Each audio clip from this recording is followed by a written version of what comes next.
It's your favorite Compas, and we are back with another great show for you guys. On today's episode, we will get into the latest NFL news. We'll get into some boxing as well. There was some boxing over the weekend. Obviously, we've spoken to, I think, 3 out of the 4 competitors that were in the main event of Amazon Prime. But we'll also have Vic, the producer, join us for Rapid Fire. Dan and Daygo will be here as well. And we will cap off this loaded episode with some typical things that we like to do at the end. But all right, Gilberto, don't you have a question for our viewers and or listeners? Yes, I do, Fernando. And I think we're in that quiet portion of the NFL offseason. We're waiting for the draft. And it's like, what can we really do? Just pick apart prospects at the pro day. And now let's forget about it. We're going to talk about WrestleMania, boxing, maybe some MMA, maybe some March Madness. Well, it's April now. But Final Four on the horizon. But for the engagement question of the week, it's all about WrestleMania. And you know the main event, right? Yeah. It's going to be, there you go, The Rock and Roman Reigns against Cody Rhodes and Seth Rollins. But that's night 1, Fernando. Let me know if I'm getting it right. That's night 1, right? Yes, sir. Cool. And then the winner of that matchup will kind of set the rules for night 2. Roman Reigns. So if Roman Reigns and The Rock win, then it's all out bloodline rules. Anybody can jump in. Anybody can mess with the fight. If Cody Rhodes wins, the bloodline will not have a place in night 2 of I got to say, when you say bloodline rules, that sounds actually pretty cool. Bloodline rules. I don't know what that is. Okay, sounds pretty cool.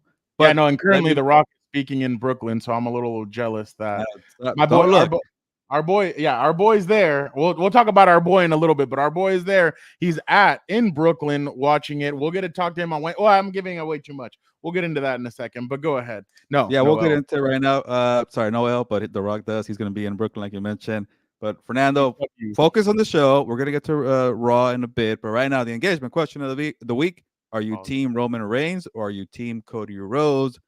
Fernando, do you want to answer? Because I think I know where you're going to be, but if not, save it for the preview because we're going to have a WrestleMania preview on Wednesday, and you said enough there. Let us know in the live chat or in the replay comments. Team Roman Reigns or Team Cody Rhodes? I'm good either way, but I think I know what way. I'm telling you, on Wednesday we're going to get into it. But all right, Gilbert, we've been promoting something. There go the cats again. We're promoting something interesting. We just started something new a couple of weeks ago. That's what we like to do. Trial and error. We try and see what works, what people like. Before I get to that, though, make sure if you guys have any questions, any comments, make sure you guys throw it in there. We're talking about a little bit of everything today. So make sure you guys let us know how you guys are feeling. It's a beautiful Monday. It's Lunes Live mixed in with Compas on the Beat. Unfortunately, there will be no show on Tuesday because I will be at Chargers because they start their off-season program. And Gilbert will be giving a talk at a high school. So yeah, that'll be interesting. I should send Dan and Daygo to just heckle you during that thing. But no, sit in the back like he's Billy Madison. Yeah, exactly. But yeah, no. So Gilbert, obviously, like I said, and then Wednesday we will be back. You know what? Let's just give it away now. Wednesday we will be back on at about 1:00 with our boy, our compa, BJ Cruz, Benjamin Cruz. He works for The Ringer. He's a podcast manager. He's part of the trio of at Ringer Wrestling. They talk about all things. BJ's been everywhere, uninterrupted. Bleacher Report. He has been everywhere. He's a great guy. We love having him on. So BJ will be here to preview WrestleMania with us as he boards his flight from New York to Philadelphia to be there for WrestleMania. So we're going to have him on, and I hope you guys can make it. It'll be awesome. BJ's a great guy. You guys will have fun. And Gilbert, he's excited to see us on Friday, so that'll be awesome. But yeah, Wednesday, 1 p.m. Make sure you guys don't miss it. Hit the notification button. But Gilbert, what happens on Thursday morning? Yeah, so Thursday mornings, if you've joined the Compas on the Beat newsletter, you've been getting emails about everything going on the network here. And yeah, we talk heavy NFL, but we talk about a little bit of everything, wrestling, MMA, boxing, what. And even some show recommendations for Avocado Roast. And the best part of the newsletter, by the way, is hot takes with Dan and Daygo. He just kind of says whatever he wants. This last week was he recommended a country music song. The week before that was chill out, Chargers fans. So he had a message for the Chargers fans. So and he kind of crapped on Jerry Jones last week as well. Actually, yeah, Jerry Yeah. Jones. So check out if you want to just get Dan and Dago takes, get to compasonthebeat.com. Go to the home screen and look for the shiny gold box. It's gonna pop up after half a second. Type in your email, whatever it is, blah blah blah blah blah at compasonthebeat.com. Whatever. Put your email there. Subscribe to the Compas on the Beat newsletter. We've had a good amount of people already subscribed in the last couple of weeks. So I've been pretty encouraged about that. It's been awesome. We're not just sending emails to nobody. So it's been pretty cool. And also, Victor's been writing heavy about the baseball season, and we're already fully underway. It's April 1st. I feel like baseball starts in April, not March. I don't know why we're doing it in March, but hey, check out the stories on compasonthebeat.com. So it's April 1st. Is Yeah. Dan and Oh, Dago actually going to show up, or is that an April Fool's joke? I don't know. I was You, waiting for you guys to pull a prank. you know what? I hate when journalists see that this is the thing. I hate when journalists do that stuff. I've been seeing people tweet out like fake stuff, and not just journalists, but like some heavy top-notch execs. Like when they start doing stuff, like I'm like, I don't know. So like if Adam Schefter would tweet out something, I'd be like, whoa, bro, like I think you should chill. Like people actually are take this and kind of run with it. So I like I'm You gonna be actually honest. reminded me real quick because we do have Yeah. a bear. We're not a bear of the week, and I have one now, Victor, a bear of the week, because for some reason, Twitter X, whatever you want to call it, they're the ones doing a lot of April fooling. Bro, I was a little nervous, and by the way, I just wanted to start this off by I didn't meet him ever, but I mean, a member of the football community passed away, and Vontae Davis, cornerback. Don't know what happened, so I won't get into that. But at first, I was like, this better not be one of Oh, those oh yeah, things. yeah, yeah. Like, I'm Every like, year this is better something that be. you go too far. Yeah, and honestly, like I mean, again, see, the thing is, I just watched the interview of CM Punk with Ariel Helwani on the MMA Hour, and he talked about the night that he's like Chris Benoit passed, he killed his wife and his son, and then killed himself. Well, that night we didn't know any of those details, so we just went in and we started crying, and we were talking on camera, and then come to find out a day or two later he had killed his family, and you're like, oh crap, like I said all these beautiful things about him, and it's like so that's why I kind of like you always kind of hesitate when it comes to that kind of stuff. But uh Yeah. but speaking of the biggest fool, by the way, this fool texted me, Hey. he's like I'm gonna be at WrestleMania. I'm like, okay, and he's like, when are we gonna grab something to eat? I'm like, well, we're only there for a bit, but maybe maybe in between Friday or Yeah. possibly Friday night. But speaking of the biggest fool, Joe Morley, we will be trying to hang out with you out there, obviously. Raider fan. Um, Sorry, that was my Raider best fans. Joe I was Morley. waiting. You know, I told him, I'm like, today I texted him, I'm like, bro, you need to have the biggest journalist out there. You should have him on your pod. You're the biggest Raiders beat reporter, like the best one. You need to have him on your pod. And he sent me a middle finger. Like, that's so rude. Oh, You oh, could be I know. inspired and you can get valuable information. I mean, I'm just saying, like, he knows what I'm talking about, but I'm sure you do too. But It's not Adam. It's not Adam Hill, right? Little and wink. nah, not Vic Tafer either. Not Paul Gutierrez. Yeah, I don't know.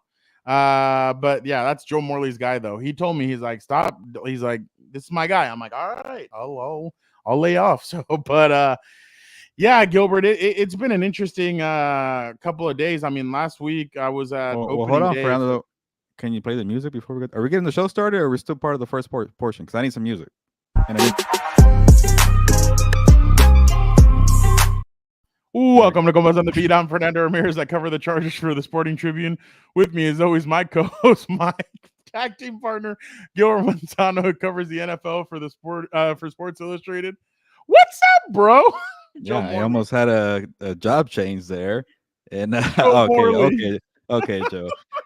This is why we're learning on the live shows. We're trying to figure out when we start doing the promos and when we actually go into the show. So that was, actually we're natural. We went from a not a pushy promo, but a natural free flowing promos to Yeah, just conversating with the compas. And that's what Joe's happened. here putting people on blast. So that's the beauty of a live YouTube channel. Yeah, exactly. And that's why we kind of wanted to do this too, especially because like we told you guys, like we've had Haley on and you guys have been able to ask her questions. Some of you guys are jackasses and try and be funny with it. Other people, like we've had oh my god, we've also had Jesus, no, it hasn't just been Haley. Oh yeah, we had Nick Oh, Shook. Oh yeah, Nick Shook. We had Dan and I had Jeff on Yeah, last week. We had Reedy on the 2 weeks yeah. before And that. once you So get BJ on Wednesday, keep it going. we get BJ on Wednesday. Hey, I'm serious. Like we want to make this more interactive for you guys. So we're hoping you guys are tuning in because you guys are going to be able to ask people questions. We're actually excited about some of the people that we're trying to get on. Yeah. But we are excited about some of that.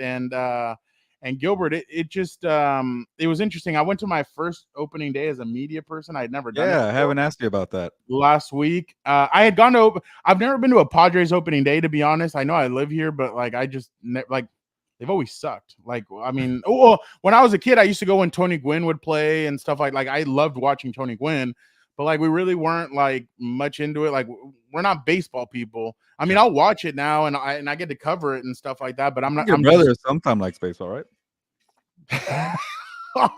You can ask him if he comes on, but you can ask him when he's a huge baseball fan. But so one year we go to New York on a sibling trip, just my brother, my sister, and myself. And 19, we went to Yankees opening day, and Yankees opening day is sick. The only thing is, like in the subways after, like people are like there was a Mets fan like mouthing off, and it was a woman, and like the men weren't like they were not holding back, like they were going at her and stuff. So it was just funny to see that whole interaction. Right. Well, speaking of But Subway, we better get used to them when we go to Philly in a couple of days because I don't know. I'm yeah, not used to public transportation, but you got to get I've by seen in it. some of the video. I've seen some Get of the by in the videos. East Coast. I've seen some of the videos coming out of New York, and I'm like, I don't know about this. Look, Joe Morley. My bad. Fernando needs to cover good teams. Hey, I'm covering something sick this weekend, and the weekend after that. So, and then the weekend after that. So, it's a lot of fun stuff that we're gonna be. It's gonna be a really busy April and half of May Yeah, for Compas on the beat here. A yeah, lot of combat sports, and we'll talk about the draft obviously too. yeah. But my bad, real quick, just to get out of the baseball out of the way. It was just interesting to cover it as a media person because it's a super long day. Like I didn't get out of this, got to the stadium at about 10 something, 10:30, and then I didn't leave till about 7:15. So, and it was Lent, so I couldn't eat meat. So what do they have at games? All a bunch of just like hot dogs and this and that. And I'm like, crap. I'm like, I can't eat anything. So as soon as I left, I Man, went to a you're committed. Rufio's. Huh? Yeah, of course. Hey, yay, always. I've been But eating plenty of meat on Fridays, but whatever. yeah, I'm sure. Well, it's Thursday and Friday, so that's the When did eternal fight. when did Yeah, it change to Thursday? I thought it was. when it's Holy Thursday and Good Friday, you have to Oh do man, it those 2 days I've as been out of well. the game for a minute. Once I know. Yeah, I you can passed come back. passes for my You can communion, get whatever. you can repent and ask for forgiveness, and you Oh, can I come back. guess that. But but it was so funny because my mom and I have had the same fight for over like 15 years. Where like I always tell her, no, it's only one day where we don't have to eat meat. It's Fridays, and it's always that we always fight around the same time about that stuff. So it's always funny to see that. But yeah, so I was at the game, and at times you are kind of like lulled. You're kind of like, okay, like I'm doing other stuff, or like I was watching Rolly Romero versus uh Joe. He'll be on if he's on it. He'll be on in a Yeah, couple minutes. scared. So He's yeah, afraid. yeah. So get ready because it's gonna be funny if he's on. So I was watching Rolly Romero versus Javante Davis because I wanted to see how Yeah, that leading into that fight. And then I even watched I even started watching Delbert. We're gonna get into that stuff right now. That I'm segueing into there. So I was watching Rolly Romero and Gervonta Davis, and I watched Pitbull Cruz and Gervonta Davis, and I was like, wow, yeah, this yeah. could be a pretty good fight.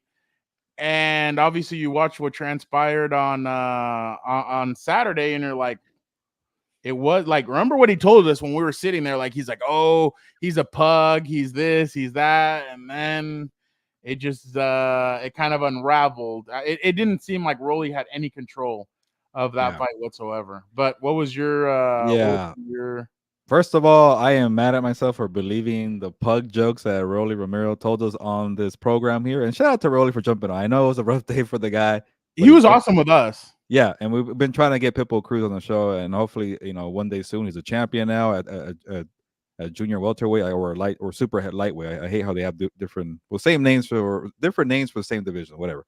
Super lightweight and junior welterweight. He's a new champion. Shout out to him from Mexico. He had a great fight, but I was buying into the whole he's a pug. He looks kind of big. Maybe he looked a little big before the camp, because when I saw this guy, he was in shape. He was ripped. And when you're a pressure fighter like that, Fernando, you better be in top shape. So from the get-go, in the first round, Rolly was he's wobbly on some bad legs. So you knew it was going to be downhill very quick. So go ahead.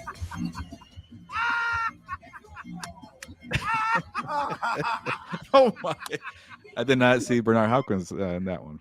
Did you really not see it? I saw the beginning. I'm like, okay, good. Have your laugh, Oscar. Why not? Because Rolly and Ryan Garcia have been trading words. You watched the video with Rolly Romero and Ryan Garcia. Vic, do not put the banner up yet, because thank you, Vic. I have another one. This has just happened. Rollies, you dumbass. Knocked out. Focus on your opponents instead of focusing on me. God damn it. All other fighters, learn from Rollies. Don't talk shit about promoters. There's only 3 of us in the world. Hey, what a view. What it's a lot more than 3, Oscar, but why did you say Rollies? Yeah, I don't know. Maybe he's saying people who act like Rollies.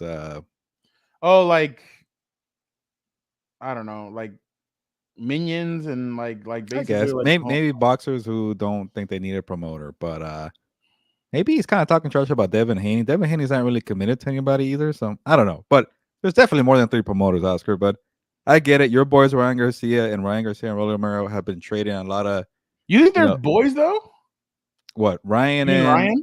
Well, who's the one making the money? It's not Rolly, so I think you got to support at least Ryan Garcia.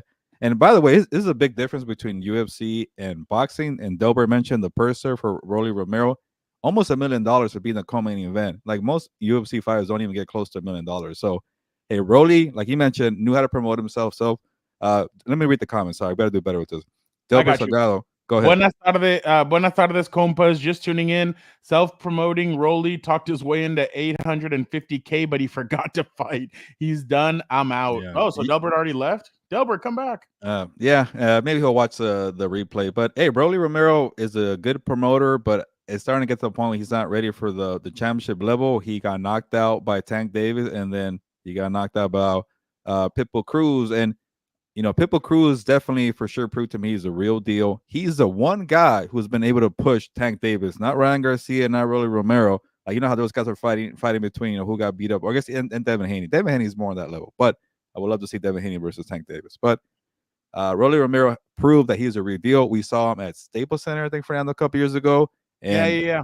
They were louder for him than they were for Andy Ruiz. Yeah, and he destroyed somebody that night, but it was like a nobody, and it was okay. This guy's a real deal. Nice fighting Rolly Romero, and he crushed him the same way Tank Davis did. He was in shape. When you're a pressure fighter, obviously when you're Mexican and you got to stay away from the food, but he has cardios for days.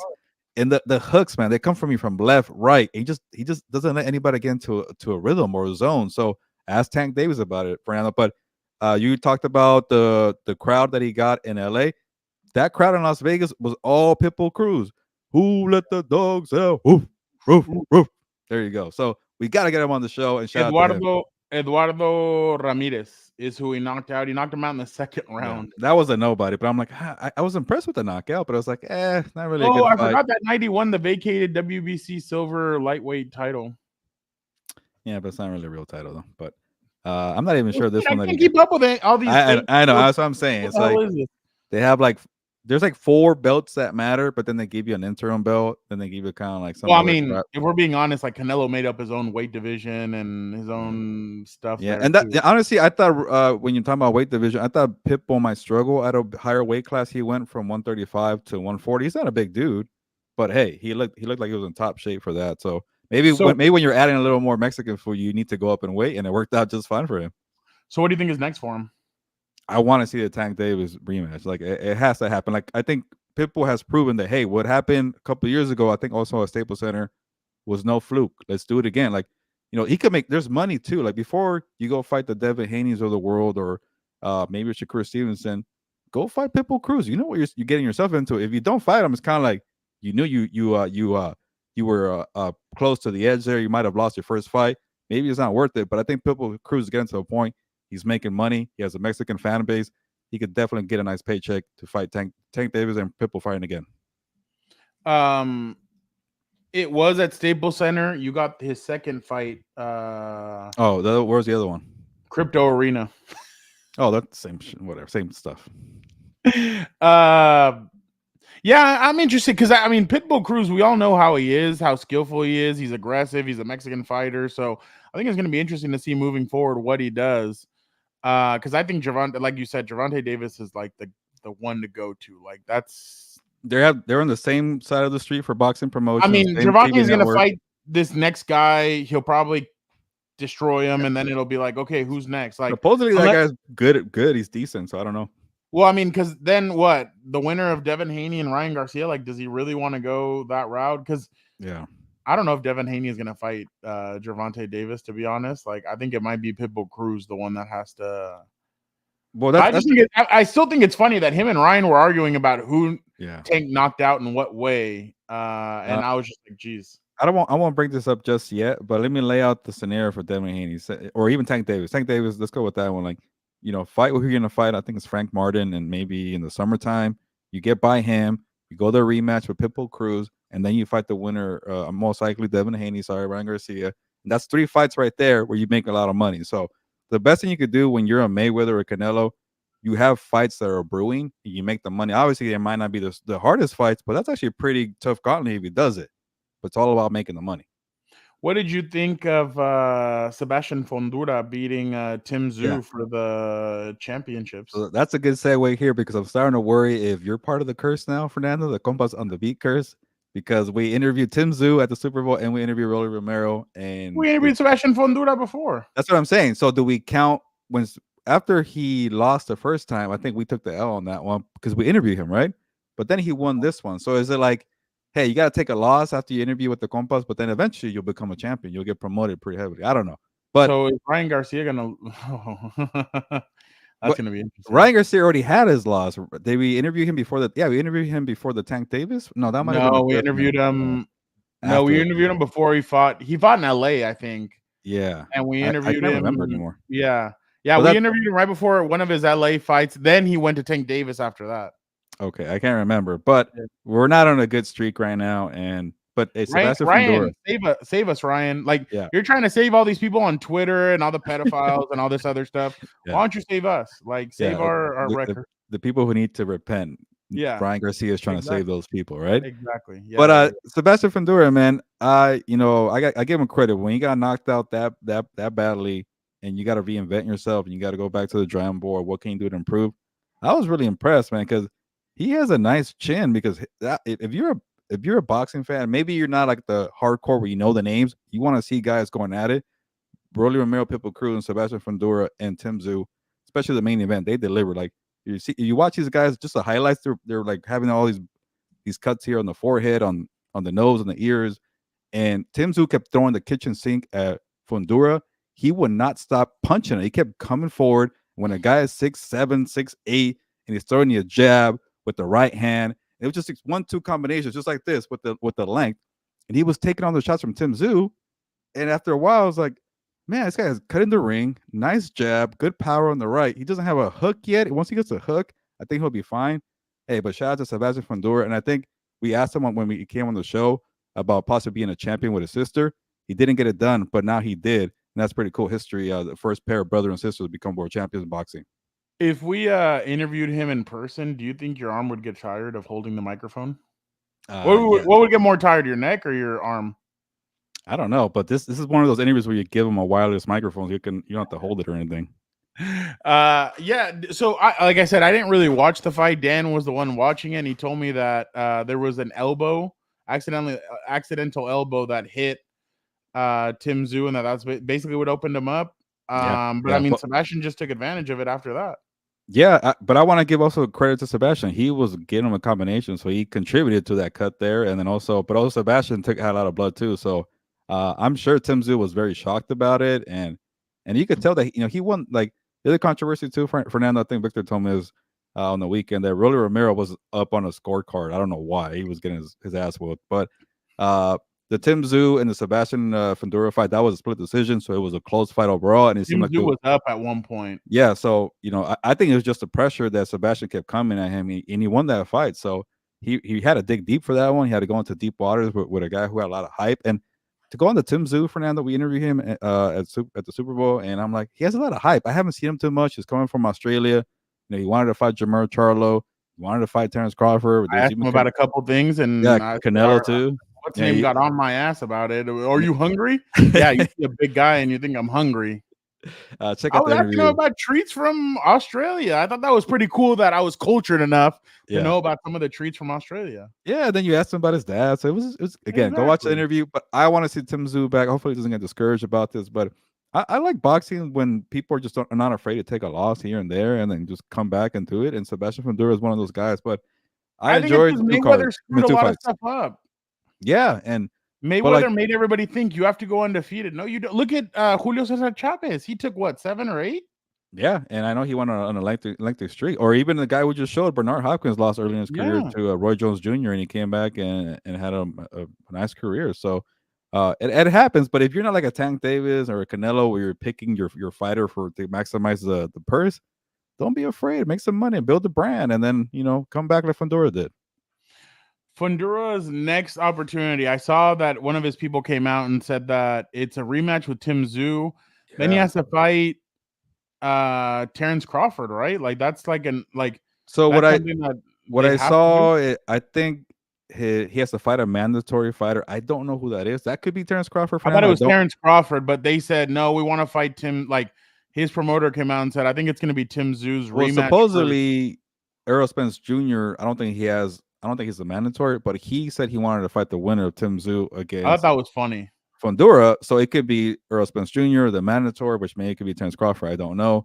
And then maybe the rematch with Tim Tszyu. But I saw Dan Rafael tweeted that he got a statement from his promoter saying, "Hey, it was a last-minute decision to fight Tim Tszyu. Remember, because Keith Thurman pulled out." Yeah. By the way, I did tell you, I got one thing where I did tell you this fight's gonna be tougher than Keith Thurman because Keith Thurman is older. Yep. He's been away from the game. Sebastian is young and he's awkward. One time since 2019. Yeah, so that one time Keith Thurman, me too. One time I was right. I said it's gonna be a tougher fight, so I'm gonna take my W because I take a lot of L's.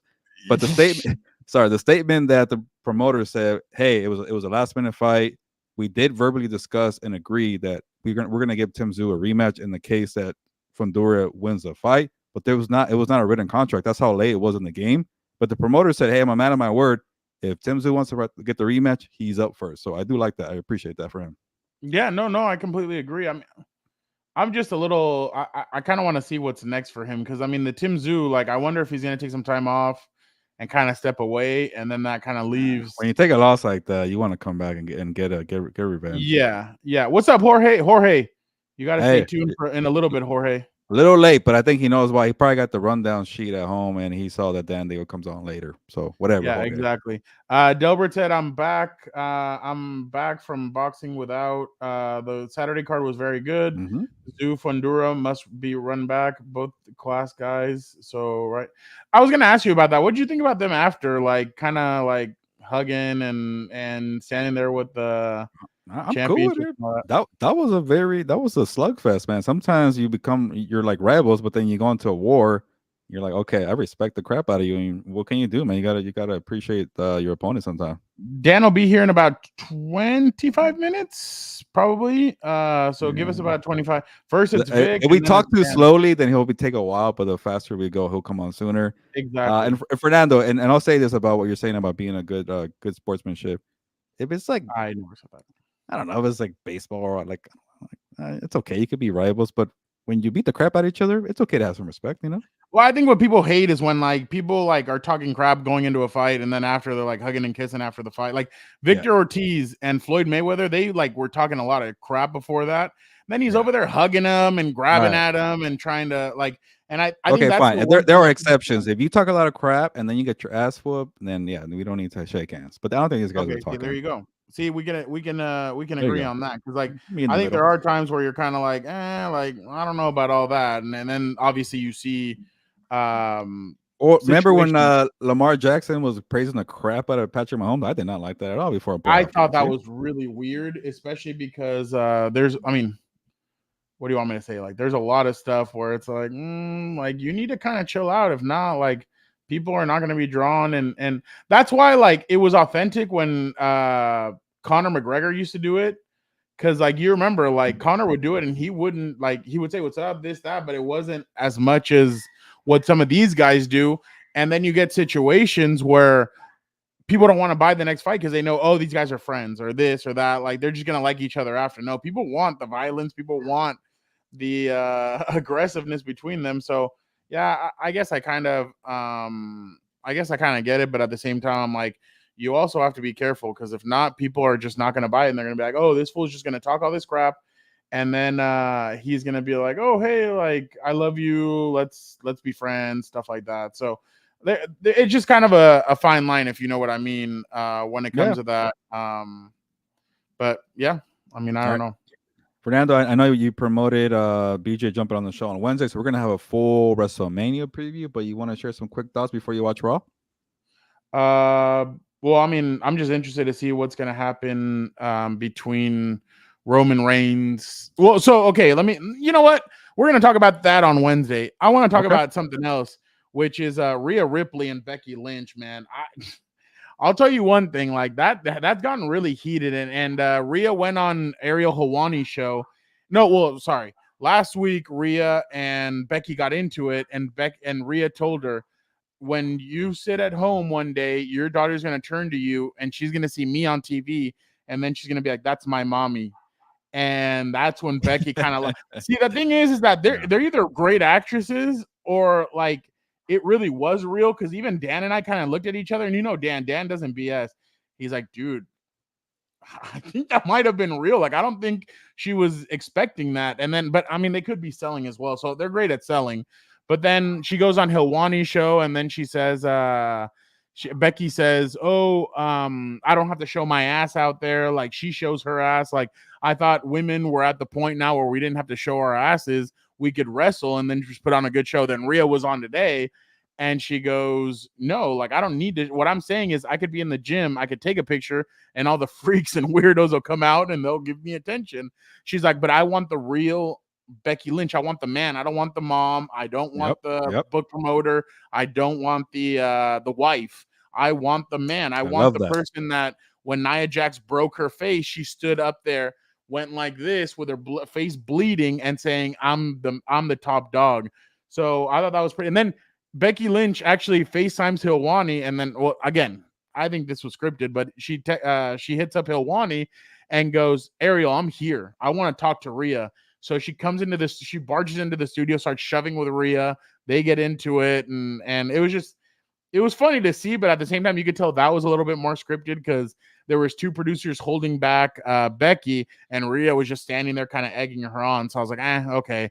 But I'm interested for that fight because, I mean, the main event is the main event, but I'm excited about the storytelling between Rhea and Becky because Rhea has now fought Charlotte twice at WrestleMania, one as an NXT superstar and one to get the championship. And I think the ascension of Rhea has been interesting because she's completely different. She's more of the mold of Lita and AJ Lee and some of these people that are completely different. She's not the typical, like, I don't know, like the typical deep, like WWE wrestler that you think about or whatever. So she's completely different. She speaks differently. Obviously, she's the leader of a faction. I mean, when you think of leaders of a faction, I mean, if we're being honest, you think of a male. And no, with Rhea, it's like she's the one leading the Judgment Day. She's the leader. She makes everything move. And I think Rhea's done a great job of propping herself up ever since she joined the Judgment Day to really take that thing over. And I'm just interested to see the way this match goes and the way they kind of tell their story. Because I think both of them, Becky's obviously fantastic. We've seen in the past. Funny enough, I was talking about that jackass last week. She, you know who I'm talking about. Oh yeah, I can't cut I won't say the name because then you can't cut a promo. Supposedly, Becky was supposed to tap her out at WrestleMania, but that she was crying, saying, "I ain't gonna tap out. I'm not gonna tap. I don't tap out." You do, you do, but I guess. But I thought that was lame. So that's why Becky had to pin her, and then she even like the one getting pinned, she botched it as well. So yeah, but yeah, I'm interested for this storyline. I'm interested to see where this is going. But again, I could have used this time to talk about the other stuff, but I want to talk about that match. I think that match is going to be very good. And we all saw last year.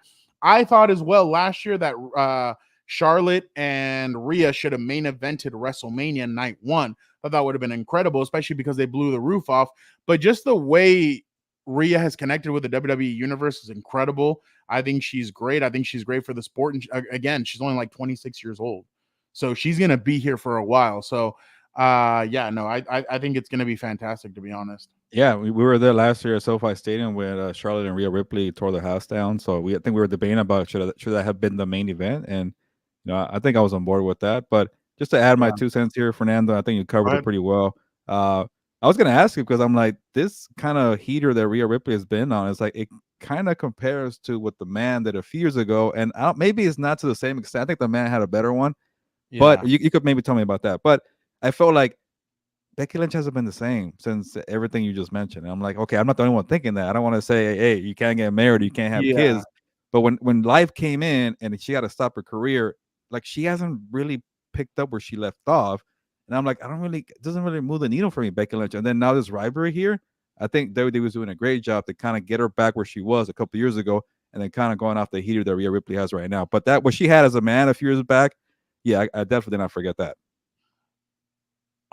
I'm interested to see what happens next with Becky because her contract runs out in 2 months. And I was telling Daniel the other day, unless Seth and her want to homeschool their daughter, and I know I'm talking about their daughter, but like this is the interesting part. Unless they want to homeschool their daughter, one of them is going to have to take a back seat in a sense and kind of be at home while the other one's going on tour. And I'm interested to see what happens with Becky pretty soon because her contract's up.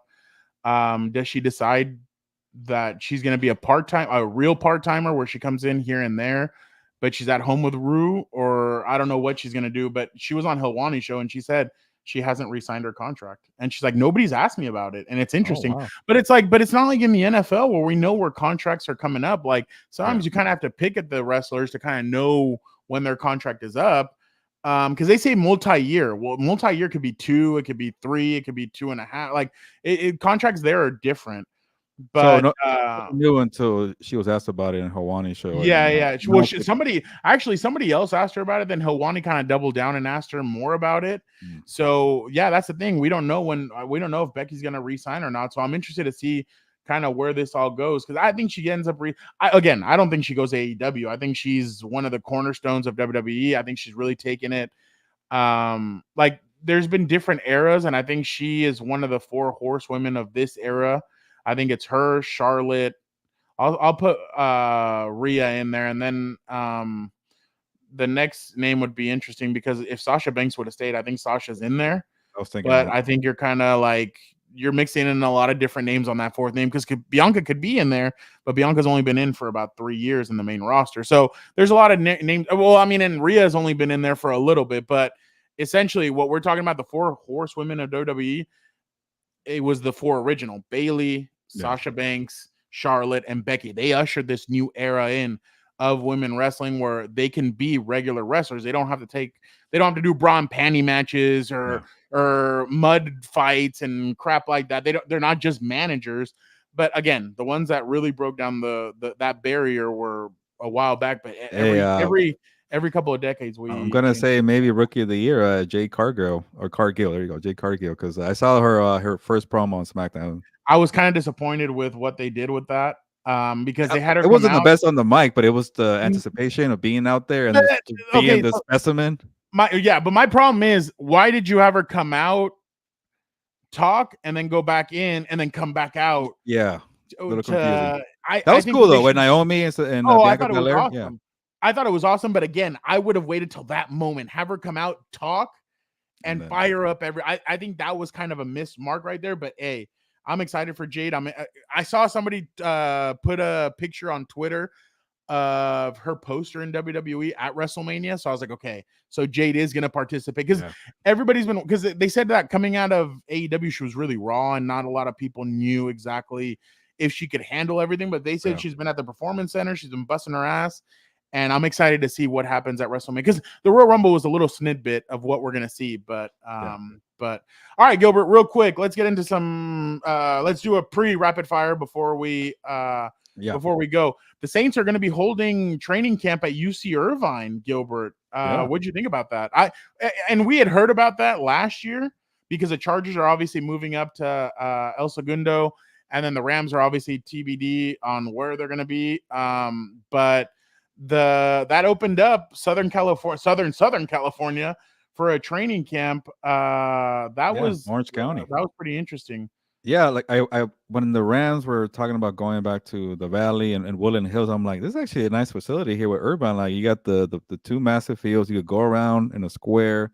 It just seemed like it was pretty nice for them. And I'm like, hey, if they leave, somebody should jump on this. And obviously the Chargers, like you mentioned, have their own facility there. So the Cowboys playing, they practice in Oxnard, even though they're playing Dallas. And now the Saints say, you know what, it's freaking humid out here in New Orleans, and they come over to UC Irvine. We might be there next year. Yeah, New Orleans, and I'll stop by a couple of times for the Saints training camp. I don't know if people will like that, but I'll just leave it at that. Oh, I actually was thinking, I definitely want to go at least once or twice. We have to, and but my friends. My friends. And now that I think about it, Fernando, when the Saints and the marching in? Yeah, I was gonna say, that's why it threw me off. Saints and the Chargers had their joint practices. I was always impressed with the Saints turnout for the fans, so they're gonna be okay in SoCal. They teased that a little bit a couple of years ago with Drew Brees being there, then last year, and they're like, you know what? Maybe we might be able. See, okay, I'm of the old school mindset, Gilbert. I know you're gonna laugh at that because some of the old school stuff, but I'm of the old school mindset that I think training camp shouldn't be anywhere near where you're at. I think it should be completely I think you should go away for the old school, like team camaraderie, stuff like that, especially now where guys are so separated, because you have and I'm not trying to take a shot or anything, but like Shedeur Sanders on the first day of camp goes out and goes to a fashion show in Paris. Like, you kind of want that tight knit thing. I've always said, and I know I live here and everything, but I think it'd be cool if like a team came to San Diego and kind of did training camp there. And then because teams before used to go away. Remember when Hard Knocks was with the Jets and the Cowboys do it. The Cowboys come up to Oxnard. I'd love for the Jets to go out into the suburbs of what they used to do. They used to go out into the suburbs. The Eagles used to go out to camp somewhere else. Go out, leave for 3-4 weeks and then come back. And I think that would really help. But I mean, we'll see what happens. Maybe Jim Harbaugh changes everything with him being in that RV. Obviously, the first year of that beautiful facility. I was gonna say they spent money there. Yeah. But again, I would love to see that old school thing where you kind of leave for a couple. I mean, I know for beat writers it's gonna suck, and for other people it's gonna suck, but I think it'd be pretty cool if teams did that again, especially because, like we said, the end season Hard Knocks is gonna be 4 teams from the same division, so that'd be interesting to watch. Maybe a Hard Knocks division for the training camp if they do decide to go away and fans aren't as that'd be a cool road trip. Like if you're a Seattle Seahawks fan and they're practicing in Oregon, that'd be a cool little, or in Montana or stuff like that. I don't know. I'm just spitballing. It's a good way to build the brand for the franchise too. Obviously, the Cowboys are on a different level, but I like their schedule. I think they're Oxnard for 2 weeks. I remember last year for my training camp tour, I'm like, I got to get them early because they leave in early August or maybe after their first preseason game. So they're there for 2 weeks. All the SoCal fans who root for the Cowboys get to cheer them on. And I don't know when they go back to Dallas, they go back to the indoors because they have a nice after the second preseason game. But I don't know when they go back to Dallas for the Jerry World. Is that open to fans there? Because they're indoors. I think it's only open to people. That's the crappy part. Like if you're gonna do that, get 2 weeks on the road and build, like you said, chemistry, camaraderie, and then build the brand and have other fans from different states cheer your team. But I feel bad for the local fans, so have another 2 weeks open for the local fans too. And see, that's the thing. I think the Rams are doing a great job building internationally. You've seen everywhere that they're building. They're in Asia. They're in Europe. They're in South America. They're all over. There's other teams. The Cowboys do a great job. There's teams that do a really good job of trying to extend their brand. Mexico, I would say, is probably Steelers, Cowboys, 49ers, those, and the Raiders. Those are the big 4 in Mexico. And I only know that because we've been down there and obviously we've seen it. But I think it's a chance and an opportunity for new fans to find out about new teams going there. So interesting to say the least. Did Drake May, Jaden Daniels, or Michael Penix's I hate pro days, but did the pro day do anything for you? Not really, but I'm actually very interested to see what the Commanders do because I think obviously we know Caleb Williams is going to be the number one quarterback. Who's number two, Fernando? I honestly don't know. But from all the smoke screens and the reporting out there, they love Jaden Daniels. They love Drake May. They might trade out. The Cardinals might trade out. People love JJ McCarthy. It's like after Caleb Williams, man, there could be a lot of chaos, Fernando. And obviously, we have a feeling that's going to be like 3 or 4 quarterbacks in the top 5. I just don't know the order right now. People are pumping up JJ McCarthy, that being Jim Harbaugh too, one of them being the best quarterback prospect in the draft. But what happens at number 2? And I think You're these not pro paying days, attention, are you? he's going to be the first quarterback You don't like taken. paying attention. You don't pay attention to anything or anybody. He is going to be so committed to taking care of himself that you don't have to worry about size or he doesn't weigh enough. Lamar's done a pretty good job with his size. I think Mahomes, I wouldn't consider him a giant because he's going to get the ball out to the playmakers and make plays for Washington. Did you hear the ending? It's going to make plays. For Washington, he said. Oh, you said Washington? He said Washington at the very end. I thought it was naming players. He went from no, to he Lamar. did, but at the very end, he said for Washington. Oh, okay. I missed That was pretty funny. So yeah, that's why I told you you're not paying attention, are you? All right, okay. It's gonna be the Commanders then. But yeah, I just see very little on people liking Drake May. Honestly, Fernando, he'll be my number 2 because I'm just a sucker for the intangibles and skill set, and Drake May has it. Yeah. Can I be honest about something? When I heard about Michael Penix's pro day, like people were raving about him, but I was kind of like, you do know he's a quarterback. Like everybody's like, oh, he's 40, his this, his that, and I'm kind of like, he's a quarterback. Like there were some throws that I saw from his pro day that I'm kind of like, Everybody raves about his deep ball, but they don't really talk about his overall passing. Yeah, but I don't know. I don't like to. There's only one person that can judge, or one thing that can judge. I ain't that person, or spiritual being, or whatever. But I was a little kind of like, I don't know. Like Michael Penix is a beast, but like obviously his medicals are going to be interesting. What people think about is upstairs mentally, and then obviously, did you see the picture about his elbow? By the way, people like his elbow was popping out. And he went to. Oh, I did hear about something like that. Yeah, he went on Twitter and say, "Stop capping," like the kids say, because like there's nothing wrong with his elbow. Like his elbow looked like it's out of place, but it's just the like right one or the left one. I think it's probably a story. He's righty, right? So the right one. No, he's a lefty. Is he? Yeah, Michael Penix is a lefty. Oh no, I'm talking about Jaden Daniels. Oh, my bad. Oh yeah. I did see that. I did see that. So his elbow was kind of popping out, and people were saying like he has a bad elbow. So okay, if Gilbert Manzano right now is the Washington Commanders, you're going Drake May. I would just because he has a size like Josh Allen and Justin Herbert. He's a good creator away from the pocket, like even Patrick Mahomes.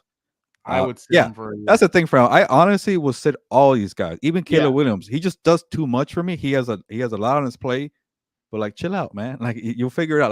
Like when people compared him to Aaron Rodgers, what happened to Aaron Rodgers? He sat for 3 years and then he became the guy who could do a bunch of stuff at one time. So yeah, I don't know, but people don't like that when you're the number 1 pick. Hey, but Jordan Love, Aaron Rodgers, Patrick Mahomes, they all sat and they worked out well. Yeah, no, I completely agree. But obviously, like we said, we're I don't know. Whatever happens after 2 really interests me.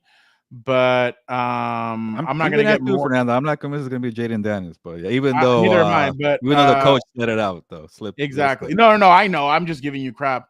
But obviously, now let's welcome in Vic, the producer. See, look at that. I segued into the number 2 overall pick. What's going to happen? So let's bring in Vic, the producer, to give us a. Hi, Vic. How are you doing? I'm doing well, guys. Glad to be on here. But yeah, like let's get right into it. I mean, you guys got into some rapid fire stuff there, so let me go ahead and set you guys up here. So you won last week.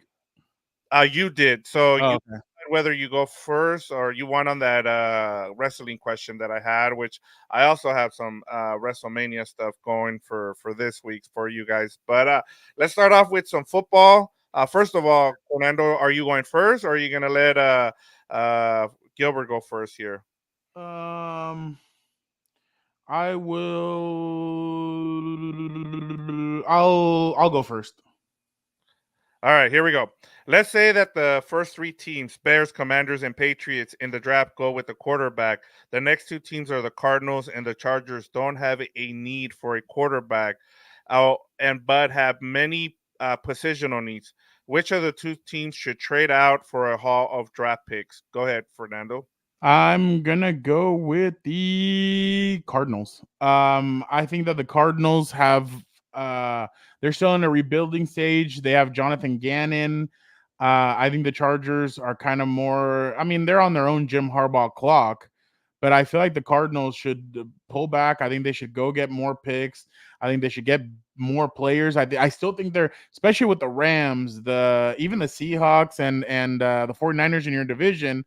I think they should pull away a little bit and kind of be like, you know what, let's keep on building this. I didn't think it was a bad first year under Jonathan Gannon. I thought they showed some stuff, but they did trade away some players like Isaiah Simmons and some other guys like that. I think they still need some cornerback help. I'm still going to say I think they need some offensive line help. I know obviously Marvin Harrison Jr. would be a huge get for them, but the receiving room isn't all that good for them. But I still think that they have a ways to go, and I think they should peel back, get some more draft picks, accumulate more talent, and try and help get them out of there. But I would go with the Cardinals. I think it's more important for them to kind of retool and rebuild, because they're in a rebuild. I know they have Kyler Murray. I know they're paying him all that money, but they're in a rebuild. Fernando, so are the Chargers somewhat. So I will go with the Chargers to trade. I'm not saying the question is from these two, who should do it? I think it should be the Chargers, because no way you pass up Marvin Harrison Jr. People are talking about this guy like he's the best prospect of the last 10 years. So also a debate too. I don't think Kyler Murray should be that guy, but they're going to keep him. We're all signs are pointing. But you can't say no to Marvin Harrison Jr. And Fernando, you got a point. The Cardinals have a lot of roster holes. I'm not saying the Cardinals roster is better than the Chargers, because at least the Chargers have Justin Herbert. So maybe the work is different. But the Chargers have a lot of needs as well. It's just you can't pass on Marvin Harrison Jr. Like, here's how I lay it out for you. The second that the Cardinals trade down and somebody takes a fourth quarterback in the draft, no hesitation, right? Jim Harbaugh's going to take Marvin Harrison Jr. because he's that guy. So you're going to pass up on that guy if you're the Cardinals. But I am not convinced. I'm not convinced they're going to stay there because of the GM Monty Ossenfort. He came from the Patriots background. You know what the Patriots like to do? They like to trade down. So you're probably going to be right, Fernando. It might be the Cardinals, but you cannot pass on Marvin Harrison Jr. So that's why I'm going with the Chargers to trade down instead of the Cardinals. Jim Harbaugh's an octopus, bro. He has, hey, let me get J.J. McCarthy paid and drafted high, but also let me try and get Marvin Harrison Jr., who kicked my ass for 2 years. Even though we beat them, he still kicked my ass for 2 years.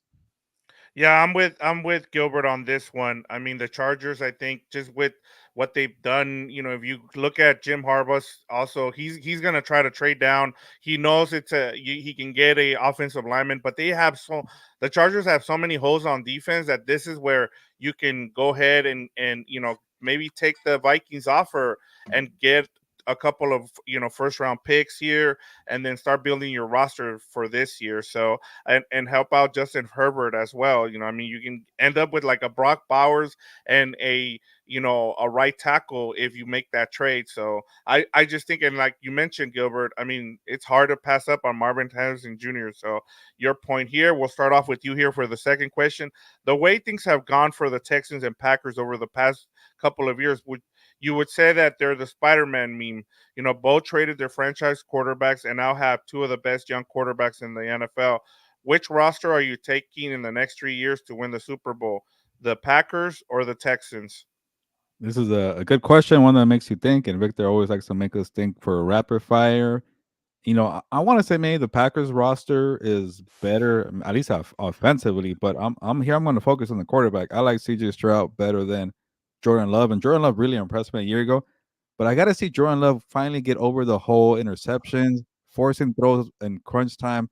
Obviously, his last throw was an interception to the 49ers. So he still has that tendency that we're like, okay, F it, YOLO, screw this offense that Matt LaFleur built. Shout out to Dan and Daygo right there. But I'm gonna go with CJ Stroud because this guy, he's just an assassin in the pocket, very accurate. That touchdown to interception ratio was off the chain last year. I don't remember the numbers, but I know it was really good. But CJ Stroud is accurate. He's smart. He knows how to pick you apart, and when he gets on fire, he gets on fire. So Give me the Texans right now. I mean, I'm gonna go with the Green Bay Packers. They have a more experienced head coach who's been there before. D'Amico Ryans has been there, but he's been there more as a linebacker. Well, actually, he was with the Houston Texans before, so I don't know how much he was there. But I like Green Bay because is CJ Stroud going to go through a sophomore slump? That's going to be the biggest question. Is he going to be teams are going to adapt to him? They're going to have a whole offseason to see him. Whereas Jordan Love is kind of, I mean, he hasn't done it before, but he's been there before when he's seen what he needs to do to adapt. Obviously, he had, and they've said that Aaron Rodgers was really good with him, helped him through some things. So I'm sure Green Bay is going to get him more weapons. They're going to do more around him. They need to build up that offensive line. But I think LaFleur has been there enough to where he's a seasoned veteran coach who I think could build something more important with them. And I feel like they have the necessary tools and pieces to get better. And then when you kind of look at their divisions, do you really fear Chicago, even if they get Caleb Williams? Do you fear Minnesota? No. Do you fear Detroit? Not really. I mean, Detroit could be a one-year wonder, and next year it could all unravel. Whereas, I mean, I guess you have the Jaguars on the other division. You have the Colts, and you have the Tennessee Titans. The Tennessee Titans are kind of like, The Colts will challenge. They always do. And then obviously the Jaguars are going to be interesting to keep an eye out on them. But I think when it comes to division, and obviously conference as well, the conference is a lot harder for CJ Stroud and the Texans. Whereas you look over here and it's like, oh, hey, de un panzazo, you're already in the NFC Championship because there's not that much around them. So yeah. I think a lot of things can change, but I'm going to go with the Green Bay Packers for those reasons.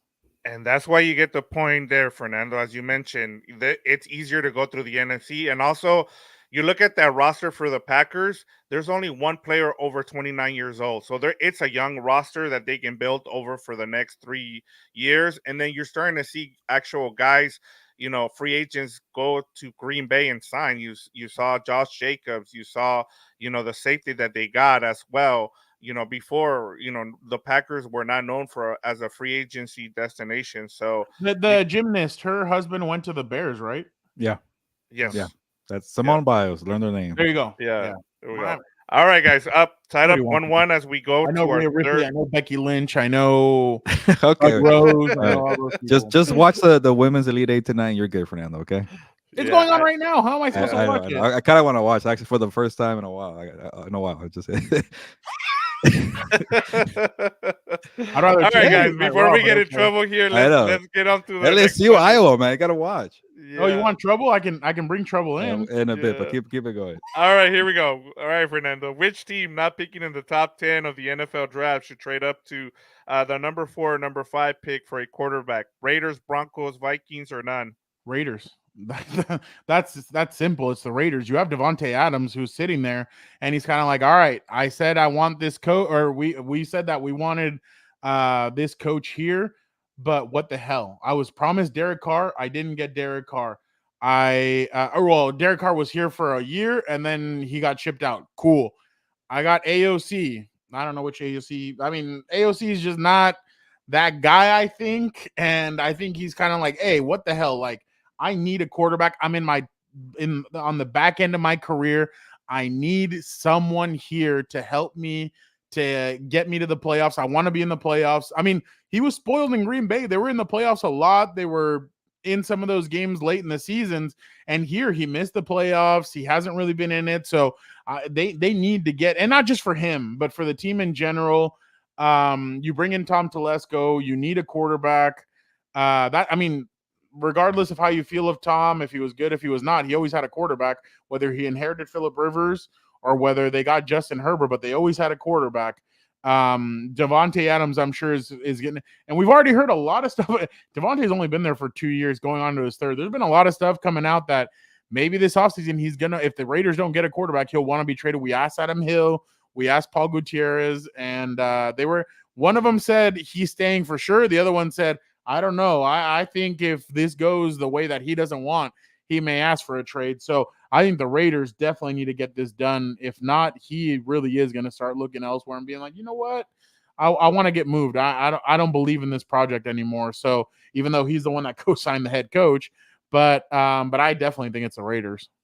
So one more time, is it which team will or which team No, should? which team not picking should jump Should. up to quarterback. All right, that's Should trade up, yes. Okay, I got to clarify because they can't do it. But should is the Denver Broncos. You have Jarrett Stidham as your quarterback number 1 right now. Who? You have to move up. But the whole Russell Wilson dilemma screwed them over for resources. They don't have draft capital. They don't have salary cap. They can't really do much. They're probably hoping and waiting somebody falls to them. But hey, you want to get, Sean Payton, he didn't join the Broncos to like rebuild for 3-4 years. That's kind of what it takes to rebuild this mess that George Patton created there. But so I think Sean Payton's going to get aggressive and say, take every first round pick available from 2025, 26, 27 and move up because it's Jarrett Stidham, Fernando. That is Russell Wilson.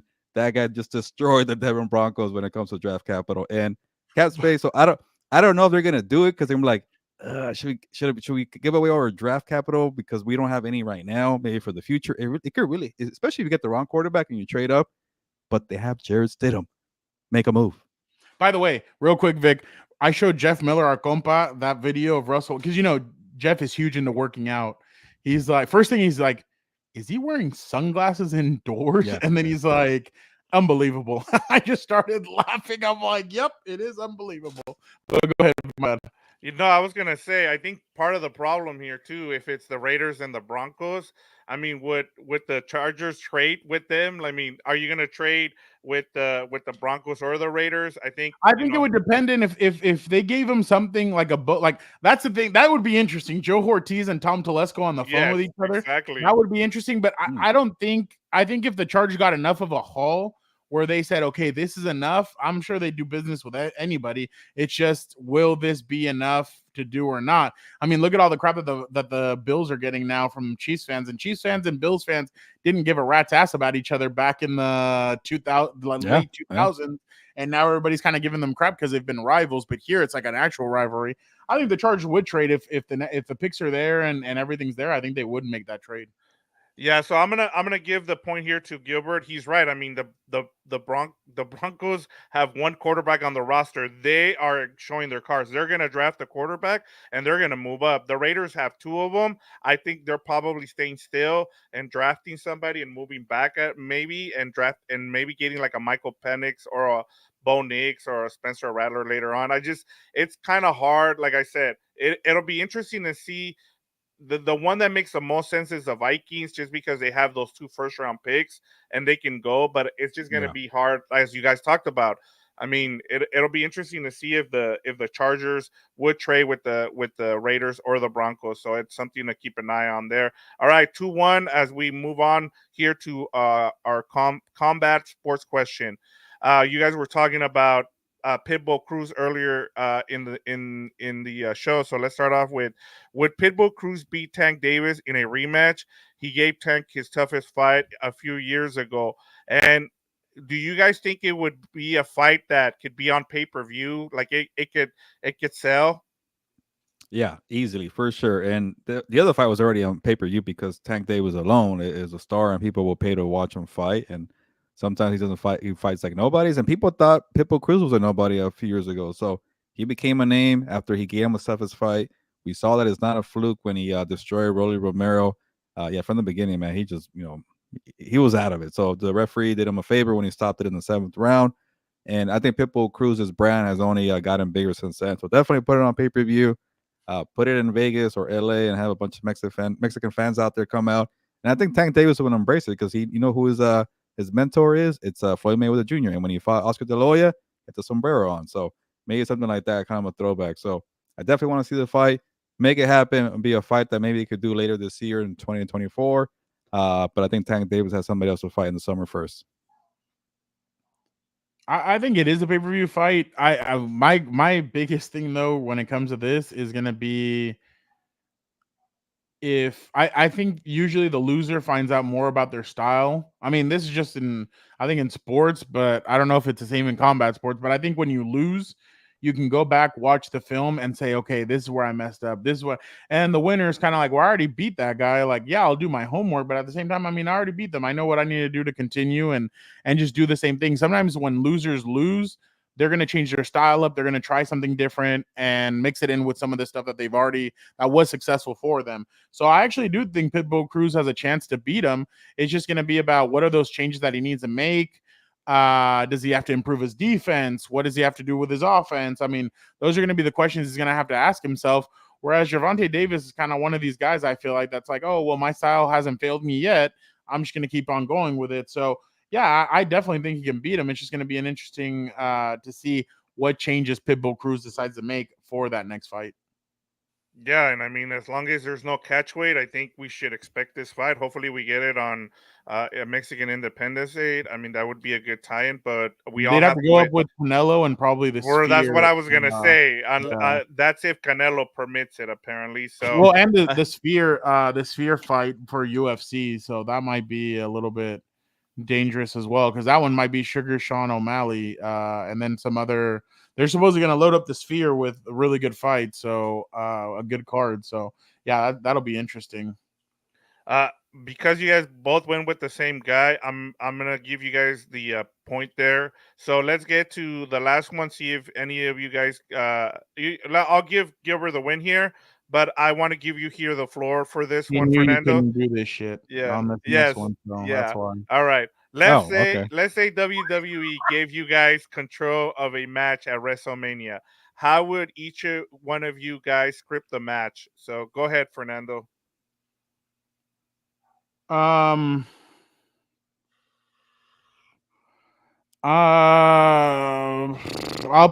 go with Dragon Lee and Rey Mysterio. Gilbert's like, what? And Rey Mysterio versus Santos Escobar and Dominic Mysterio. Why? Because the other ones are easy to script. I think that match, I think if they can get Bad Bunny to come back and maybe do a little something, I think that'd be great, especially because this is an LWO kind of fight. This is Latinos on there. It's all Latinos. I think they should do a huge, like, kind of war kind of fight where they call it street rules or do whatever you need to, and maybe throw it back a little bit. Throw it up to our boy. Put a lowrider out there. Have the lowrider used in the match. But I think they should really celebrate this in a unique way to celebrate all the luchadors in the past that have done great work. Because without luchadors, there's not wrestling. There's not great wrestling like that. Like, how many of us would think that Rey Mysterio could beat the Big Show if it wasn't for like WWE and stuff like that? So I think they should throw it back to that and make it a huge match, a huge Latino appreciation kind of match, and do something fun with it. Like maybe Bad Bunny interferes. Maybe you have Carlito and some of these other guys interfere that are in separate factions. But I definitely think they need to celebrate that. Andrade would be really cool. We obviously know he's Charlotte Flair's husband. It'd be cool if he did an appearance or something in this match. But I think this should be more of a Latino appreciation kind of throwback. I think that's the way they should do it, and I think that'd be a fun way to do this. But do stuff that Latinos are known for. Have somebody cheat, lie, and steal. Have somebody do some other stuff to throw it back to like Mil Máscaras or Rey Mysterio Sr. Stuff like that. Like just do fun stuff that'll really throw it back to some of the old school that you've seen in WWE. I think that'd be a really cool thing to do when it comes to this. But yeah, pay some respects to the old luchadores and Latino wrestlers that have come before you. I think that'd be really cool to see something like that. All right, Fernando, you were trying to criticize my knowledge of wrestling. That is pretty good. I don't know if I could top it, but I already won the show, so who cares? But me as I guess a writer or producer for WrestleMania, I will have Becky Lynch and Rhea Ripley. Don't say it's an easy one. Hell in a Cell for sure. You know, some kind of hardcore rules match where anything goes. But a little twist there. Just add in Seth Rollins in the corner for Becky Lynch. Bring in Dominic Mysterio on the corner after your fight that you just created for Rhea Ripley. So Hell in a Cell, these are two of the biggest stars in women's wrestling. Anything goes, and it could be a street fight. Bring out the trash cans, bring out the ladders. I don't care. It's Hell in a Cell, but have Seth Rollins and Dominic Mysterio involved somehow, and maybe they have a little skirmish themselves. How about that?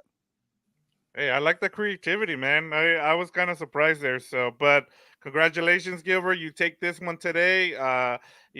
Great job answering the questions to both of you guys. But this was awesome. This was a really good rapid fire. Are you gonna say anything, Gilbert? Well, you're the one that won. Oh, I forget that we have time here. I am just dreading that somebody is going to come on, but I'm glad that we made them wait an hour and 9 minutes. So let's get to it. Well, we'll see. Vic, thank you so much. We'll see if that individual comes on. We never know with him, but what all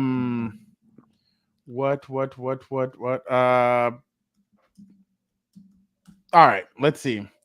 Is Dan and Daygo here? Let's try it out. Let's see if it actually happens.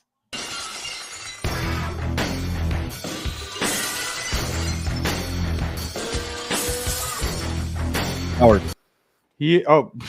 Whoops. There he is. There's Dan and Daygo.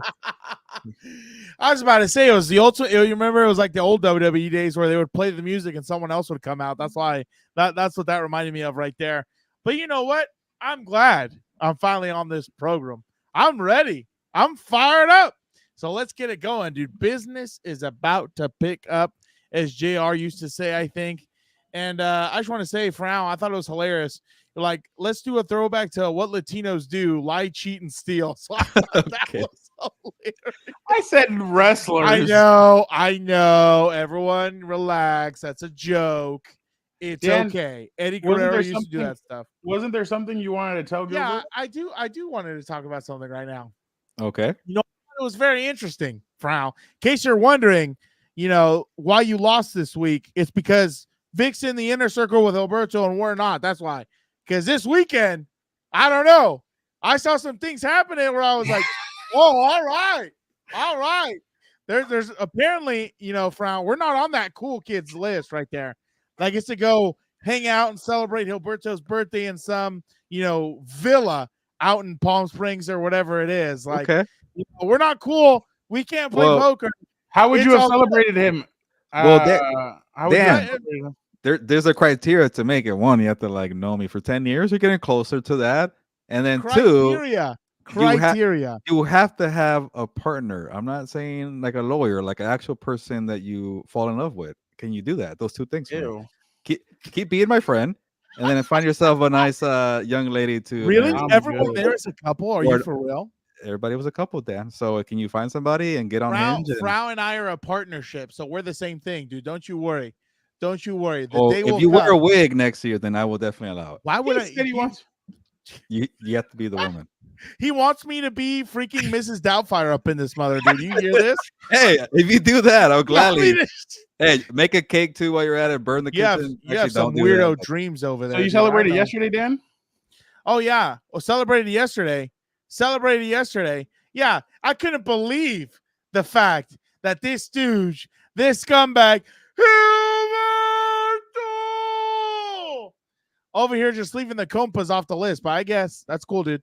No worries. Lucky for me, my feelings regenerate 2 times that of a regular human being. So I am okay. Maybe next year you will meet the criteria. I will actually skip the whole 10-year thing. How long have I known you now? Maybe I don't need pity votes. I don't need pity invites. I don't need Hall of I'm Fame. good. You got to meet the criteria. But Dan, why can't you focus on the positive? I gave you your own segment. You are on the big screen of my show. Like, just be thankful about that. Like, come on. The biggest screen of his show. The moles in the back looks extra clear now. I like it. I'm trying to, you know what?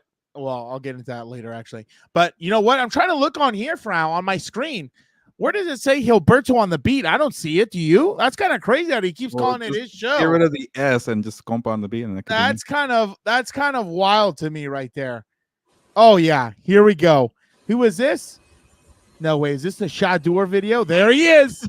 S for Shadur. Who's he even throwing to? Didn't he get a Cybertruck today? I saw for $100. Oh, that was the stupidest thing I've ever seen. I don't even know who he's throwing to. So right there, he's throwing with Dak Prescott, and ever since Prescott, yeah, good job, guys. Are you serious? Way to set the standard high. Unbelievable, dude. Hold on. Ever since that happened, now everybody has been coming out saying, well, Shador should replace Dak Prescott next year on the Cowboys, and that the Cowboys should draft him. Bro, I honestly short of this man winning a Heisman, or well, not even the Heisman. Heisman doesn't mean anything. Short of him winning a natty, I don't even think he goes in the first round, honestly. Like, what are we doing here? This new age of social media is the most idiotic. What is he doing? That's an ugly ass car, man. I've been seeing. Yeah, I think it's like weird. 3 or 4. I think it's so weird, dude. Is he rapping or what is he doing? He's just dancing over here. Dancing. Oh, yeah. I don't know. I don't know what this is. All right. How about this, Dan? Because it is your segment. Let me have some conversation here. Would you rather have Shedeur Sanders with everything he does with the, styling and profiling? Don't tell me Caleb Williams. Yeah, and going to the fashion show. Caleb does not do all the flaunting of the money and going to fashion shows. You're asking the wrong question. This is the real question. Dan, who would you rather have, the kid from Duke, the basketball player McCain, or Dak Prescott? None of them. I would shut down the franchise at that point. I would rather go 0-17 instead of taking one of those players, dude. I'm good. I don't want it at all. But no, who would you take, Shedeur or Dak or Caleb or Caleb? I don't know, dude. I think because this is the only reason I would lean a little bit more. But I mean, it's hard to say because the only reason I would lean more Caleb is because I think people need to understand you draft Shedeur, and you're getting Dion also. Like, I don't think people really understand that. Like, I wouldn't be surprised. Oh, don't forget about Shiloh. Don't forget about Shiloh now. But yeah, don't forget. Shedeur and Hunter are going to be in first. Don't forget about Shiloh. But anyway, I wouldn't be surprised, seriously, just with the amount of connections Dion has in the league and everything, just with the profile that Dion has and everything else. I wouldn't doubt if he, was very one of these hands-on parents with the organization or whatever else, like especially with the coaches, the fact, I was talking for this the other day, the fact that he's coached him from, Pop Warner essentially to now college, how is Shedeur going to act when Pops isn't the coach, dude? That's a big question also. We were talking about this. He's not going to. What's his name doesn't have a contract after this year, Mike McCarthy. So what is he going to do? Jerry's going to get on the phone. He's going to be like, Dion, are you crazy? Again. Are you crazy? And then they get the number 1 pick. You know why that's not going to work? Number 1 overall. Frau's ready for WWE talent, dude. He's ready to go. He's ready to draw these things up. That would not work at all because number 1, Jerry Jones's biggest, mark against them is that he can't handle when the attention's not on him. Do you imagine if Deion Sanders, if Coach Prime was the head coach of the Dallas Cowboys, they wouldn't even know who owned the team at that point. It would all be about Deion Sanders and I guess at that point, Shedeur. Yeah. Hey, he'll get. And they would have to sign Shiloh as an undrafted free agent. Yeah, right. His daddy would take him in the second to make sure he was drafted. Get out of here, dude. We might be the only podcast really talking about the 2025 NFL draft right now. The Cowboys can go 2 for 1. They can go get Shedeur and Travis Hunter. And then in the second, they go get Shiloh. Dreaming. Living on a prayer. That's what these people do. If you're the Cowboys, who would you rather have, Dion as the head coach or Shedeur as the quarterback? You get one and the other. I don't know what you're talking about. No, I'm good with all that. But wait, Dan, were you watching college basketball over the weekend? Are you struggling for sports? You mentioned Duke right now. I'm like, what the hell are you watching? Yeah, that's social media crap. No, I don't watch any of this garbage. This is what I call downtime for Dan and Daygo because the international. Oh, actually, no, I did watch sports. I watched a beautiful game. Saw Arsenal, Liverpool. Saw United. You're such a hater. Arsenal versus Man City. Oh, my bad. Arsenal, Man City. It doesn't matter. It's not bad. You're garbage, dude. That's a beautiful sport. But anyway, no, actually, I'm excited for WrestleMania. That's why I wanted to come on and talk about. Okay. Which, by the way, did you see CM Punk on the MMA Hour? I watched part of it, but Fernando also gave me some info right now. Oh, dude, like there was some good stuff happening on there. But this is what I wanted to talk about real quick. Besides, which one? Ramones. I don't even know what that is. Is that a band? Band, bro. Pro wrestling is just anybody with a Twitter calls themselves a reporter or a journalist or whatever. And I experienced it firsthand. CM Punk is not just in. I was about to say it's not just wrestling. Yeah, it's in everything. But I was going to tell you, like, this was my biggest thing. Yes, Gilbert, I had to take my shot. Hilwani had Becky Lynch. Shout out to her. She's awesome. on the show last week, and she was saying some stuff how it got too personal with, not Rhea, with mommy talking about Mom, Daniel wants you on the show. Oh, shut up, idiot. With her talking about her daughter and everything else, right? But this has always been my biggest thing about wrestling. Like, when it's real, that is where it's the best segment you will ever have. Like, again, I'll still continue to say John Cena has eclipsed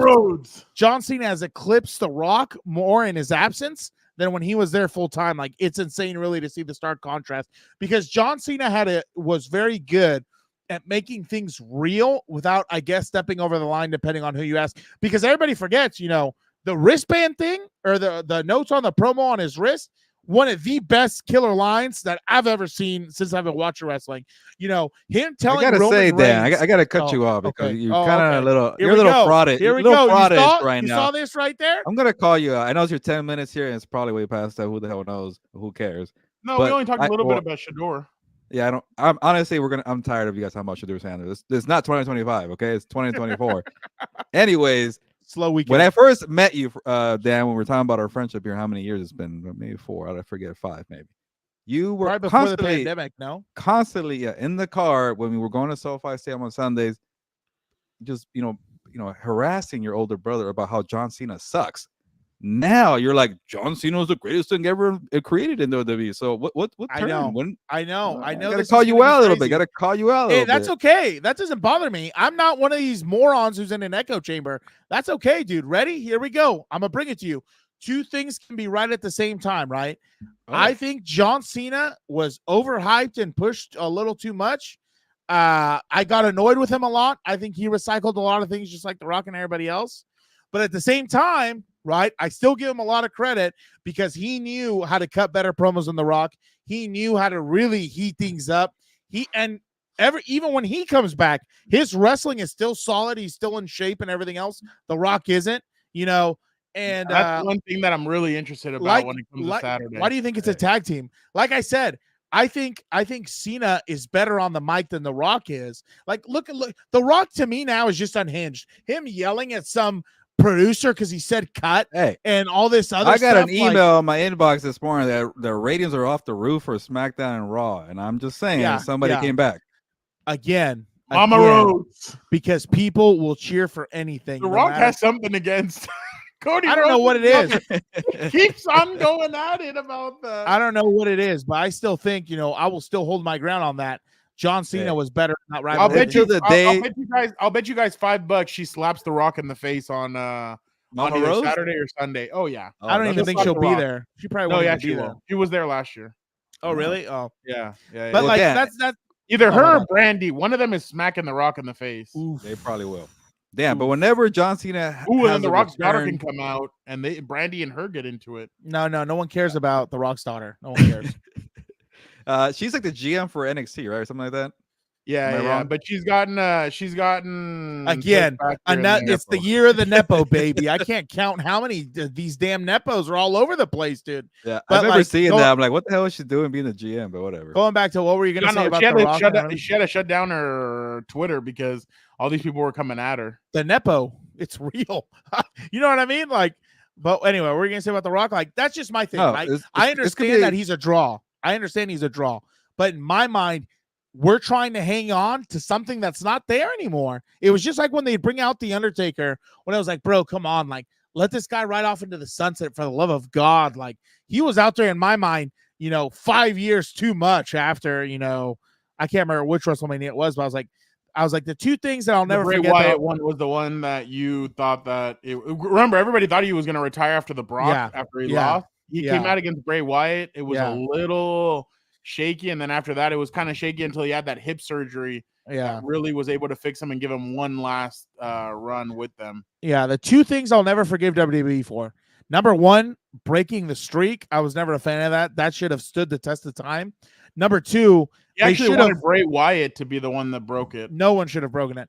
Number 2, the thing that they really should have done once in a lifetime was Rock Cena, and I think Cena should have won that one. So to do it twice back to back, and then now it's a title, like I hate all the grab assery and the hand holding. There it is. It hadn't been there in a while. We're like, now we're friends, and let me lift his arm up and let me give him a moment, and Cena and The Rock, they're friends now. Like, that's all garbage to me. Like, all right.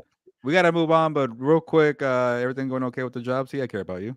Oh, yeah, it's spring break. So, I mean, I got some stuff I got going on. I'm watching some film on the players that are coming back and everything else. So I'm working on that. Obviously, trying to get some stuff cut and everything else to try and post on the page. Because like I said, I try and do all that stuff now because obviously in season, I'm a ghost, dude. You're lucky I even get in to sit down and record and then get out of here, dude. Because I get a little antsy during the season. Like, when is he going to start cutting promos? I know, shorts again. But because again, in season, like, it's just a different beast, dude. Like, and like I said, could I probably do it? Yeah, but I'd probably end up burning myself at both candles, and I'm gonna end up having a stroke at some point. So, oh God, not today, Zerg. Before we bring Vic back in, Dan, who is the quarterback of Colorado? Shadur Sanders, Coach Prime. If you want 2025 NFL draft coverage, come to Compas on the Beat. Hey, exactly. Can you imagine? I'd be like, you know what? Gilbert and I will bow out. This will be a one-on-one between Dan and Daygo and Shadur Sanders. Yeah, we'll get him on the show. We got a year to do it. I can't stand the draft stuff. Like, to me, I'm just like, what are we talking about this for, dude? Like, can we just get? You know what? August? Next year we will go to Colorado. We'll let you go. We'll give you to the pro day. Go to Colorado. You can go to the pro day. And you tell us what you saw from that pro day. Let me tell you. I saw Shadur throwing the ball all over the place. I'll be like one of these stooges, little wobbly, throwing outside the numbers, outside the hashes. I'll just start using random terms. Hey, I want to see that next year, actually. Tuesday. Oh yeah, could you imagine? Hey, I'll go up there to Colorado for a few days if you can get me in there. I'd be like, hey, Coach Prime. I would want to ask him, where do you think he will go specifically? Don't tell me first round. Don't tell me top 5. Tell me where you think he's going to go. Where do you want him to play? That's the question. I forgot. Where do you want him to play? That's my other thing. Like, they don't understand really how hard they're hurting their draft stock right now. Talking about doing an Eli situation and all this other stuff. Like, but it's not going to help, dude. Have you guys heard the teams he's mentioned that he wants them to go? No, I haven't. Okay, so let's see if you guys can figure out why he said these teams. He said the Falcons, the Cowboys, the 49ers. Oh, he played for all of them. Played for all of them. Yes, yeah, Washington and Baltimore. Oh my. Yeah, Did he I really wonder. say all those? Yeah, I wonder what's going to happen if he's a backup somewhere. Hey, that's what I'm really. That sounds like some damage control. He knew he kind of has some people worried about picking the team. It's like, I was just messing around. The teams that I play for because I'm biased. That's it. Yeah, there you go. Kirk Cousins will suck, and they'll be like, you know what? We need a savior. They're gonna get Shadur. Oh my God. They'll give him 21 and it'll say Sanders on it. The first quarterback to wear the number 20 20 or higher. All right, let's move on. We're gonna do something different here with Burial of the Week. Well, first, hit the music.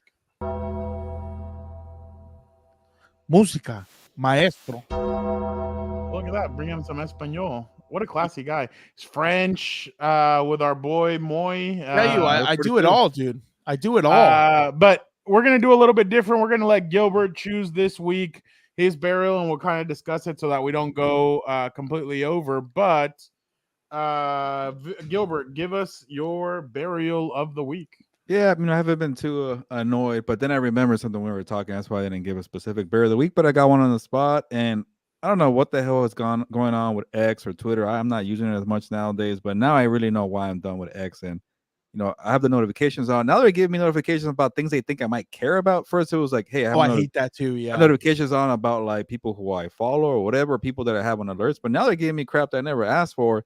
In the last week, guys, I'm not kidding. I got alerts about breaking news. Justin Jefferson was traded to the Chicago Bears for the number 1 pick. And then 2 days ago, maybe yesterday, I got an alert saying breaking news.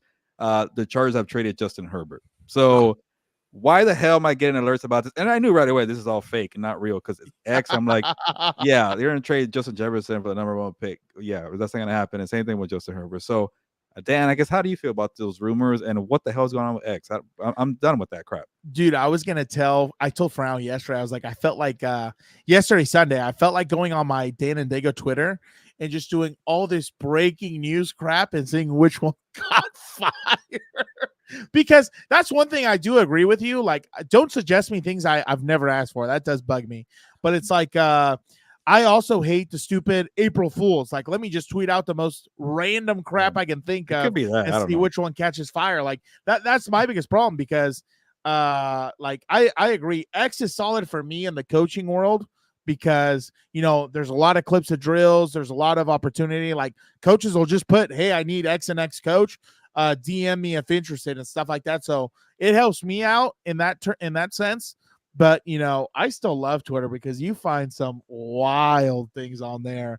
But I totally agree with you. Like, I just thought it would just draft and WWE. Like, yeah, really, there's nothing. Them promoting. I mean, you see some OnlyFans women out there and stuff, but other than that, there's not really anything one of them else is a Charger really fan. Shout out, dude. What'd I say? I didn't say anything. You follow the account, huh? No, well. All right. Let's hey, move the only on. thing I was interested in from X recently was you know, I saw something that supposedly allegedly Patrick Mahomes was in the other car. I don't know. We're gonna find out. I'm just kidding. That is a joke. That could be a barrier too. Like, can NFL is a stop joke. street racing on the freeway or anywhere, please? Did you see what his lawyer tweeted out? Like, oh, I didn't see that. What did he say? Okay, so he puts, he hopes everybody in the car. I thought it was an April Fool's joke. He hopes everybody that was involved is okay. What? Hey. It's just like OJ not wanting to go to LA to not run into the killer. All right, allegedly. Vic, go ahead. No, I mean, yeah, I mean, and they even did I saw somebody on another group chat send a cover of Need for Speed, and it was all the the NFL players. Yeah. Jeez. I mean, The memes on there are fire. Like, I don't care what anybody says. Yeah, I think that's one of the reasons to kind of keep Twitter. And I mean, a lot of the questions that I do for rapid fire, I find on there. So I'm with like I make saw sure they're not fake news, okay? Please. Yeah, exactly. No I mean, misinformation. That was the problem with taking away the blue check marks. Now you that don't is know that is who's, and I mean, some people didn't have it before. I get it, but like with some of this stuff, like, you know how to weed out. People are paying for that blue check. Who are real journalists, who are real athletes, who are real everything, and not just weenies that have Twitter accounts. I think they're random weirdos, and stuff like that. So yeah, I completely, because there's a lot. Let me tell you, that's been my one bone when it comes to working in this industry, is that there's a lot of people out there who think that they do what we do, but Frown. I have a voice and a platform. I can scream it from the top, from my dungeon with my phone. I have a question for you guys. Are you guys one of those that like get upset, or when you see whether you're a fan of a team, but you'll see this, like, let's say Ian Rappaport or Adam Shelter, they start tweeting about other things, and they're like, hey, I only follow you because I want should a reporter only stick to the sport they cover and not talk about it and have their other account, or should they be able to talk about other things? I don't know, but I don't think it matters for that. I was gonna say Rap Sheet's always doing the Go Mets Go, or Schefter's doing the Michigan stuff. Like, I really don't care. They're people, but I know a lot of football fans that does bug them. The one thing I do like to see is, like, whenever they tweet out like breaking news of players who like nobody really knows about, I like to go into the comments and people say, "Who? What are you talking about? We don't want to hear this." Like, that's always it's the Snoop Dogg. Who? Yeah. I understand. Like, I hate when they get into any. Yeah, I kind of do. I can't stand it sometimes, just because I'm like, I mean, it is their own personal Twitter account and everything, but at the same time, I mean, you're tweeting about stuff that you probably have like no clue of what you're doing, and then sometimes like Ian and Adam try and be funny, and they come off as dorks. So there's other people that do it, but I don't tweet out about anything that I don't know or I'm not at. Like, I won't sit there and be like, oh my God, Caitlin Clark is going off. No, because I'm not there. Like, why am I going to? By the way, Dan, Iowa. Well, never mind. I'll just be like, I'm not there. So that's one thing I do not like doing. I don't like tweeting out if I'm not at the location. Like, yeah, like sometimes I will do like the combat sports stuff, but other than that, like I really try and limit like, oh my God, Aaron Rodgers went off today on against the Baltimore Ravens. It's like, well, I wasn't there. Like, why am I going to comment on that? So that, I guess that's just me though. I don't like doing that kind of stuff, but I see a lot of journalists like do that kind of stuff where they're tweeting out about other stuff where they're not at or anything like that. But again, that's just me. I don't like doing that. I barely use social media anyway, so I'm not really big on all that. But I just think that sometimes you can piss off your regular Joes because you're tweeting out about stuff. Like I know some Charger fans get mad that I tweet out sometimes. Like last year when Gilbert and I were at WrestleMania, I tweeted out a couple of times like, oh wow, what a good match by so-and-so or this or that. And I some of them get pissed off because of it because I lost like a couple of followers. But I mean, it is what it is. It's your own private account. Like again, I said, for me, I don't like doing it unless I'm there, but I understand I understand why some people like it, why some people don't. Gilbert, go ahead. No, and I was gonna say it, and it makes sense because if you're there, you're talking about it. Like I don't see you talking about like what happened on Raw or what happened on SmackDown or even talking about soccer. Like even I'll do it on here. Yeah. I'll do it on here, but I'm not gonna do it like when it comes to Twitter, just because I always think people are gonna be like, "Who gives a shit what you think?" And I'm like, "Yeah, that's true. Why should if other people aren't gonna why should I give a shit?" So yeah, I just try and like kind of chill out when it comes to that kind of stuff, especially because I know, and this is another thing too. I know people have me on notifications, like they're gonna be like, "That's the biggest problem." Because since I don't have them on notifications, I don't care really about any of them tweeting out about anything. It's their own private account. He got pissed at me last season when he would be at home watching the game. He'd be like, "Hey asshole, you just gave away that they threw a pick or I'm streaming here and like, what the hell, man? I got anybody who's like, I have them on alerts and they're out of the game. I'm like, I hate it because you guys are ahead. I wonder who has more alerts, Gilbert or me. I think Gilbert has more alerts than I do. No, in terms of like Twitter or yeah. Twitter. For all apps, I have a good amount, but Twitter not really. No. I'm talking about notifications when it comes to journalists or like people that you have alerts for on Twitter. I have all the NFL insiders, and then I have like Chargers people and Rams, and that's about it. Okay, yeah. See, you have more than I do. I probably have 3 or 4 national, and then 2 or 3 beat reporters, and other than that, like I have it limited. Well, it's like I don't even like how the way Twitter is nowadays, where like they try to offer you stuff that you don't care about. So the alerts help me have it organized. So anytime I got to catch up on what I missed on the day, I go through all the people that have on alerts. I'm like, okay, cool, I'm done for the day. That's the only good thing about X, I feel like. But honestly, like on Twitter, it's always like I maybe just tweet about boxing because that's like I'm like, oh crap, but it's like, what do I put?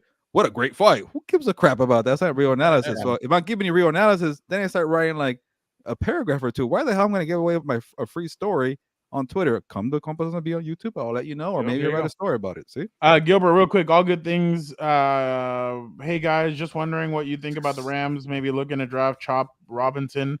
I'm a bit skeptical because he has great. He's been great against weaker teams, but struggles against real dude. The Marshawn Lynch and real quick, all good things. You actually might have given me an idea, and I'll let Victor know about this because it is draft season, and maybe we can go through the edge rushers this week and check out on Wednesday House of Horns. We're going to talk about the Rams draft. So honestly, like this is time of year where people like you shouldn't just follow what people are saying as the draft experts or the mock draft. So Chop Robinson doesn't come up. It's like Dallas Turner and Leatu Latu from UCLA and Jared Verse from Florida State. So it's kind of like who do you believe, these draft experts or the teams who are actually doing the actual scouting? And I don't really see Chop Robinson come up on these mock drafts. That shouldn't be the end all be all. It could be a second round pick, third round pick, whatever. But I did do some research when I saw the question come up. All good things, Marshawn Lynch.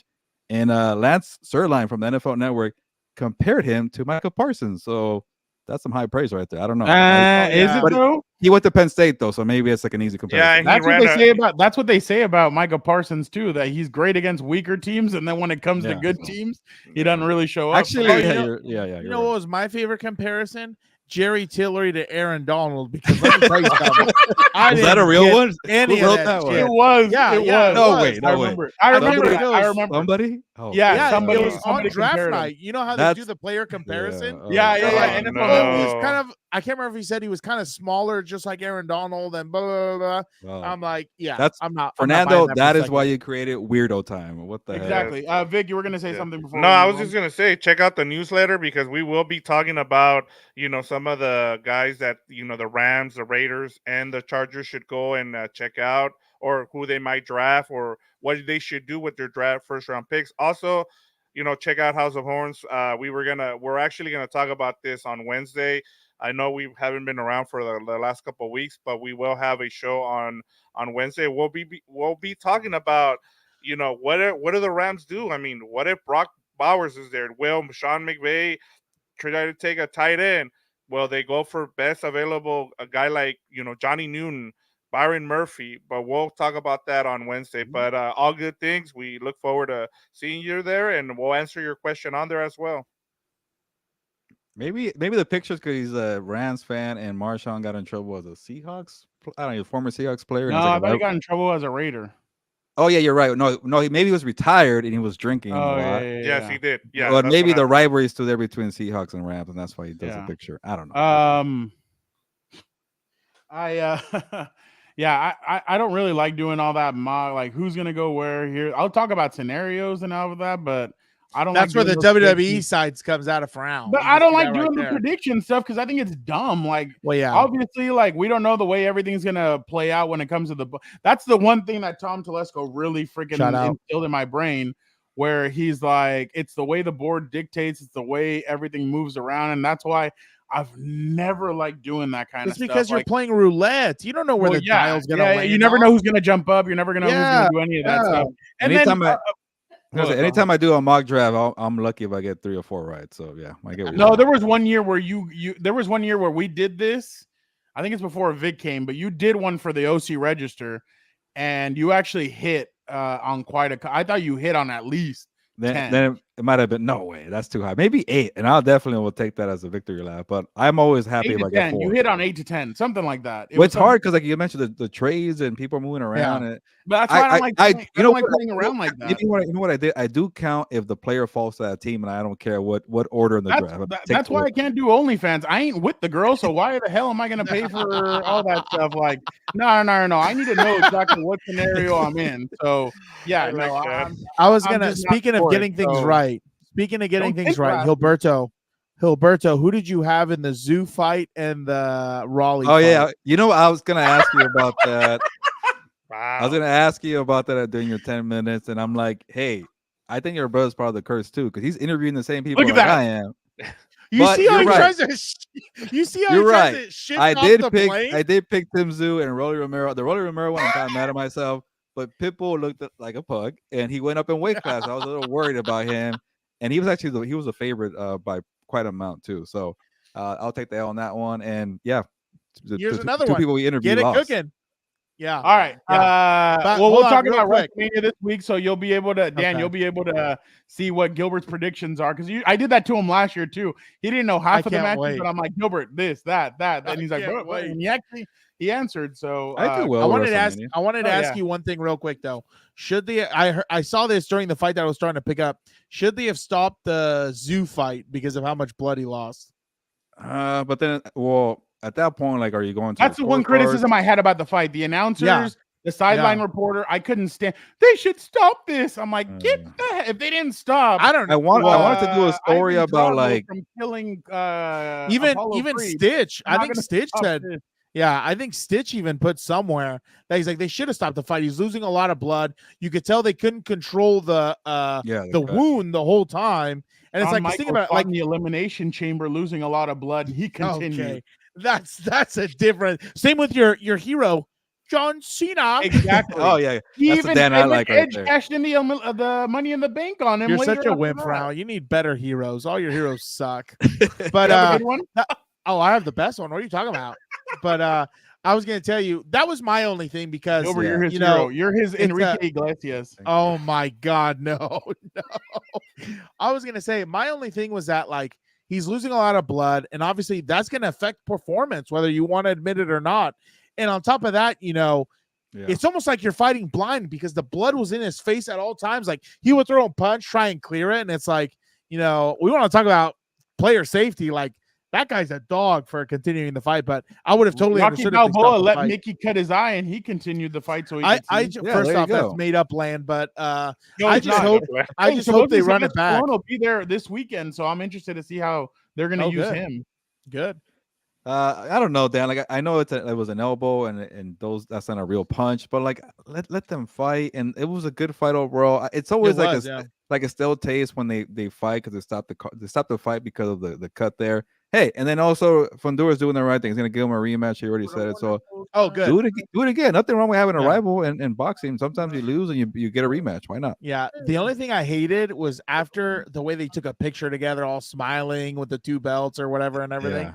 I was like, dude, that's kind of soft. Like you have such a gritty performance going through the blood, and then you just want to be soft and everybody's friends now. Like I'm good, dude. I miss the old days of Tyson when he was on the stage screaming what he was screaming at people, like just trying to sell a fight. That was hilarious. Hey, we can end it here if you want, but like I told you guys on the group text, somebody was giving me a shout out about my camera work for the Ryan Garcia Devin Haney shoving match there, and it's okay. I'm not afraid of people shoving each other, but if that was Mike Tyson in the 1990s, bro, I've watched these YouTube videos about people shooting up the casino floor when Mike Tyson and the posse came through. I'm running for my life. So really? That was a different day in the 90s, bro. Like when all the rappers like Tupac would show up and all that. Oh, yeah. Snoop Dogg and walking through the MGM casino floor. I even heard stories from the old timers when I used to cover boxing in Las Vegas. They're like, yeah, get away whenever Mike Tyson was walking around because what about now? Posse. With him and Jake Paul, do you think he's a nice guy now? And but I don't want to see that fight anyways. But real quick before let's just do real quick. So Dan and I actually watched Ricky Stanicki over the weekend. Oh, you didn't listen to? I want to hear this. I want to hear this. No, we were laughing our asses off. Yeah, we liked it. Actually, pretty funny. It's crude, but I mean, I like those kind. Like I like American Pie. I like all that stuff. It's just a stupid movie that you can laugh at, and they're gonna say crude things. And John Cena, I thought was hilarious, and John Cena is a better actor than The Rock. But 100%. But can I add to it? Look, I stopped watching the movie because of the other characters. John Cena. What? John Cena? No, John Cena is what he's doing right now. I love the fact that he's taking so many chances, and honestly, he was the best thing about this movie.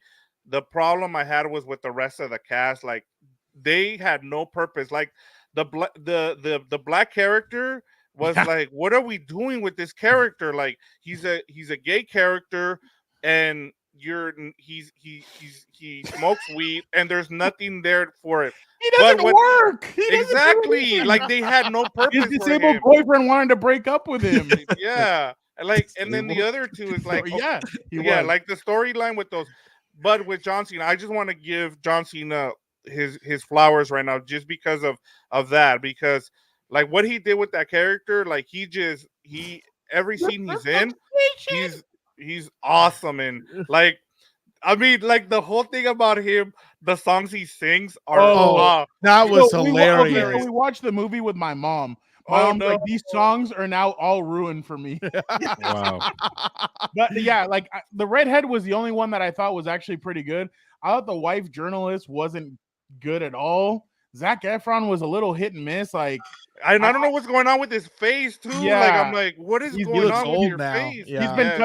He's been touched up. Yeah. But the only one I'm gonna give, and Dan will probably give it too, is the redhead guy. I actually thought he was pretty funny. I love that guy. And with some of the stuff, but Andrew Santino. I thought the boss was actually pretty funny as well. I just can't remember. Yeah, those were the two characters. Yeah, John Cena and the boss. I understand why you kind of stopped watching, but I just thought Cena made it so funny. And then he was like, "No, I'm not Bob. I'm Ricky." Like, and I'm not Rod. I'm Ricky. I'm not Rod. When he pulls out the ID, that's when I was like, "Oh." Yeah, no, I thought Cena was great. Gilbert, honestly, just for John Cena, you need to watch that movie. Like, again, it is crude, it is like out there, but it is like I've seen it on the Prime there, and Victor told me to stay away. So I guess by the way, did you see Roadhouse was the most watched ever? See, that to me was all right. It was whatever's. It was entertaining. They say that the original was good, but we haven't watched the original. I've never seen the original. I saw on Prime. My mom didn't like number the original. 5 right now. My mom said she didn't like the original, so I don't know. I do kind of want to see it though. Just I was going to tell you, crazy, I think. And what's his name was in it too, right? God, he was a WWE wrestler. Hulk Hogan. No, the other guy. The mayor. What's his name? Oh, Jesse the Body Ventura? No. Macho Man? Huh? Macho Man? No. It was Tom Cruise. Bret Hart? Terry Funk. I think it was Terry. I think Terry Funk was in the original Roadhouse. I'm just naming people. Shawn Michaels? I know. No, that was Stone Cold Steve Austin. Yeah. There you go. Terry Funk was in the original. You know who was in it, Dan? Sam Elliott. Yeah, Sam Elliott. Wow. Yeah, young Sam Elliott. Like he had the nice hair. Sam Elliott. The Sam Elliott, Steve Martin, and that one black dude that's all over Twitter right now that everybody's like, dude, at 78 years old, he looks incredible. I can't remember his name. Yeah, the guy from Ghostbusters. Yeah, those 3 guys have always looked old to me, but like young old. Like they've always looked the same. Oh, what's the name too? Man of the House. Tommy Lee Jones. Yeah. Same too. Those guys have always looked the same to me, even though they haven't aged. They just look the same. But all right, good one, Gilbert. Any show you want to plug real quick that you watched? Not yet, but I'll think about it and check out the newsletter on Compas. I got one. Put in your email on the gold Gilbert. Oh, Shogun. Put it in the newsletter. Recommend it. All right, there you go. All right. Well, we appreciate you guys for checking us out again. Don't forget to subscribe to the newsletter. These next bear with us for the next couple of weeks because it is going to be a long couple of weeks. Gilbert and I are going to Philly this weekend. Next weekend, I just got approved for UFC 300, so we'll be there. A lot of fun. And the weekend after that, if all things are good with Ryan Garcia and Devin Haney, and then I think we get a. Oh no, we don't. We go straight into it. Right after that, it's the NFL draft. So it's going to be that is Canelo Alvarez Cinco de Mayo. And then Canelo Alvarez Cinco. Do you know yet where you're going to be at? Have you thought about it yet or no? I don't know. On draft night? Oh, draft night. I don't know. It's too complicated to say. Come down. Hopefully working. Come down. But then there's a break after that, right? Nothing else really happens in the NFL. Yeah, after the Cinco de Mayo is pretty. It's just mini camp and all that. Yeah, but that doesn't mean anything.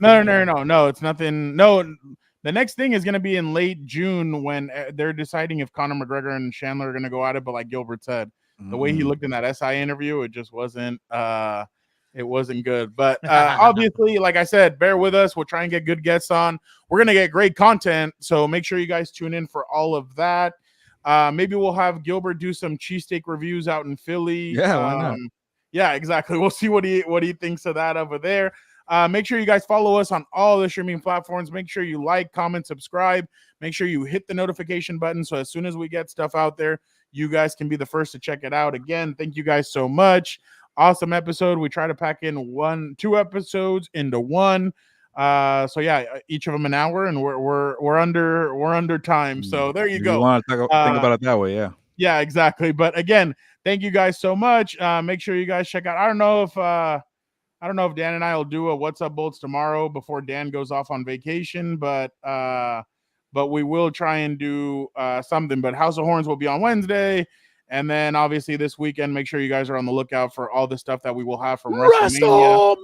So WrestleMania will be awesome. Gilbert, I don't know yet if Wednesday, BJ Cruz jumps on at 1:00. So make sure you guys tune in. If you guys have any wrestling questions, BJ is great. He will jump on with us. It'll be amazing. Come on. God, I'm the worst. Nobody thought of that. But yeah, I know. But he'll be on. He's awesome. He's at Monday Night Raw tonight. He will be on at SmackDown on Friday, and then he will be at WrestleMania over the weekend. We'll see him out in Philly. So make sure you guys tune in. We appreciate you guys so much. Thank you guys so much. Gilbert, sabes que? Vámonos. Yeah, on that note, let's get out of here. Maybe eventually Dan will be invited to my special party What a exclusive. scumbag. Fernando, I'll invite you. I don't know about Dan, but What a scumbag. we'll wait around here. But thank you guys for jumping on for this, I guess, jam-packed show. And we appreciate the support, everybody on the live chat. Shout out to All Good Things. King James, same face, exclamation point. I don't know what that means, but Becky Lynch punched. oh, yeah, there you go. King Dominic James. Mysterio. How There dare go. you? You're Dirty on it. Dom is protected. What did you think about the punch, Gilbert? Was it a good one? Yeah, it's okay for WWE style. It's not bad. Exactly. And then Jorge, wasn't- shout out to it you wasn't as ever always. Who else? I'm gonna get people shout outs here. Joe Joe Morley. Morley. Joe Morley started the show. So Yeah, there we in go. case you're worried, I never am afraid of this man. Don't you yeah. worry. I will always I be gave here. you your opportunity to talk about it. But Dan, thank you for jumping on. You were never scared. I appreciate you. So on that note, ya nos vamos, pues, vámonos.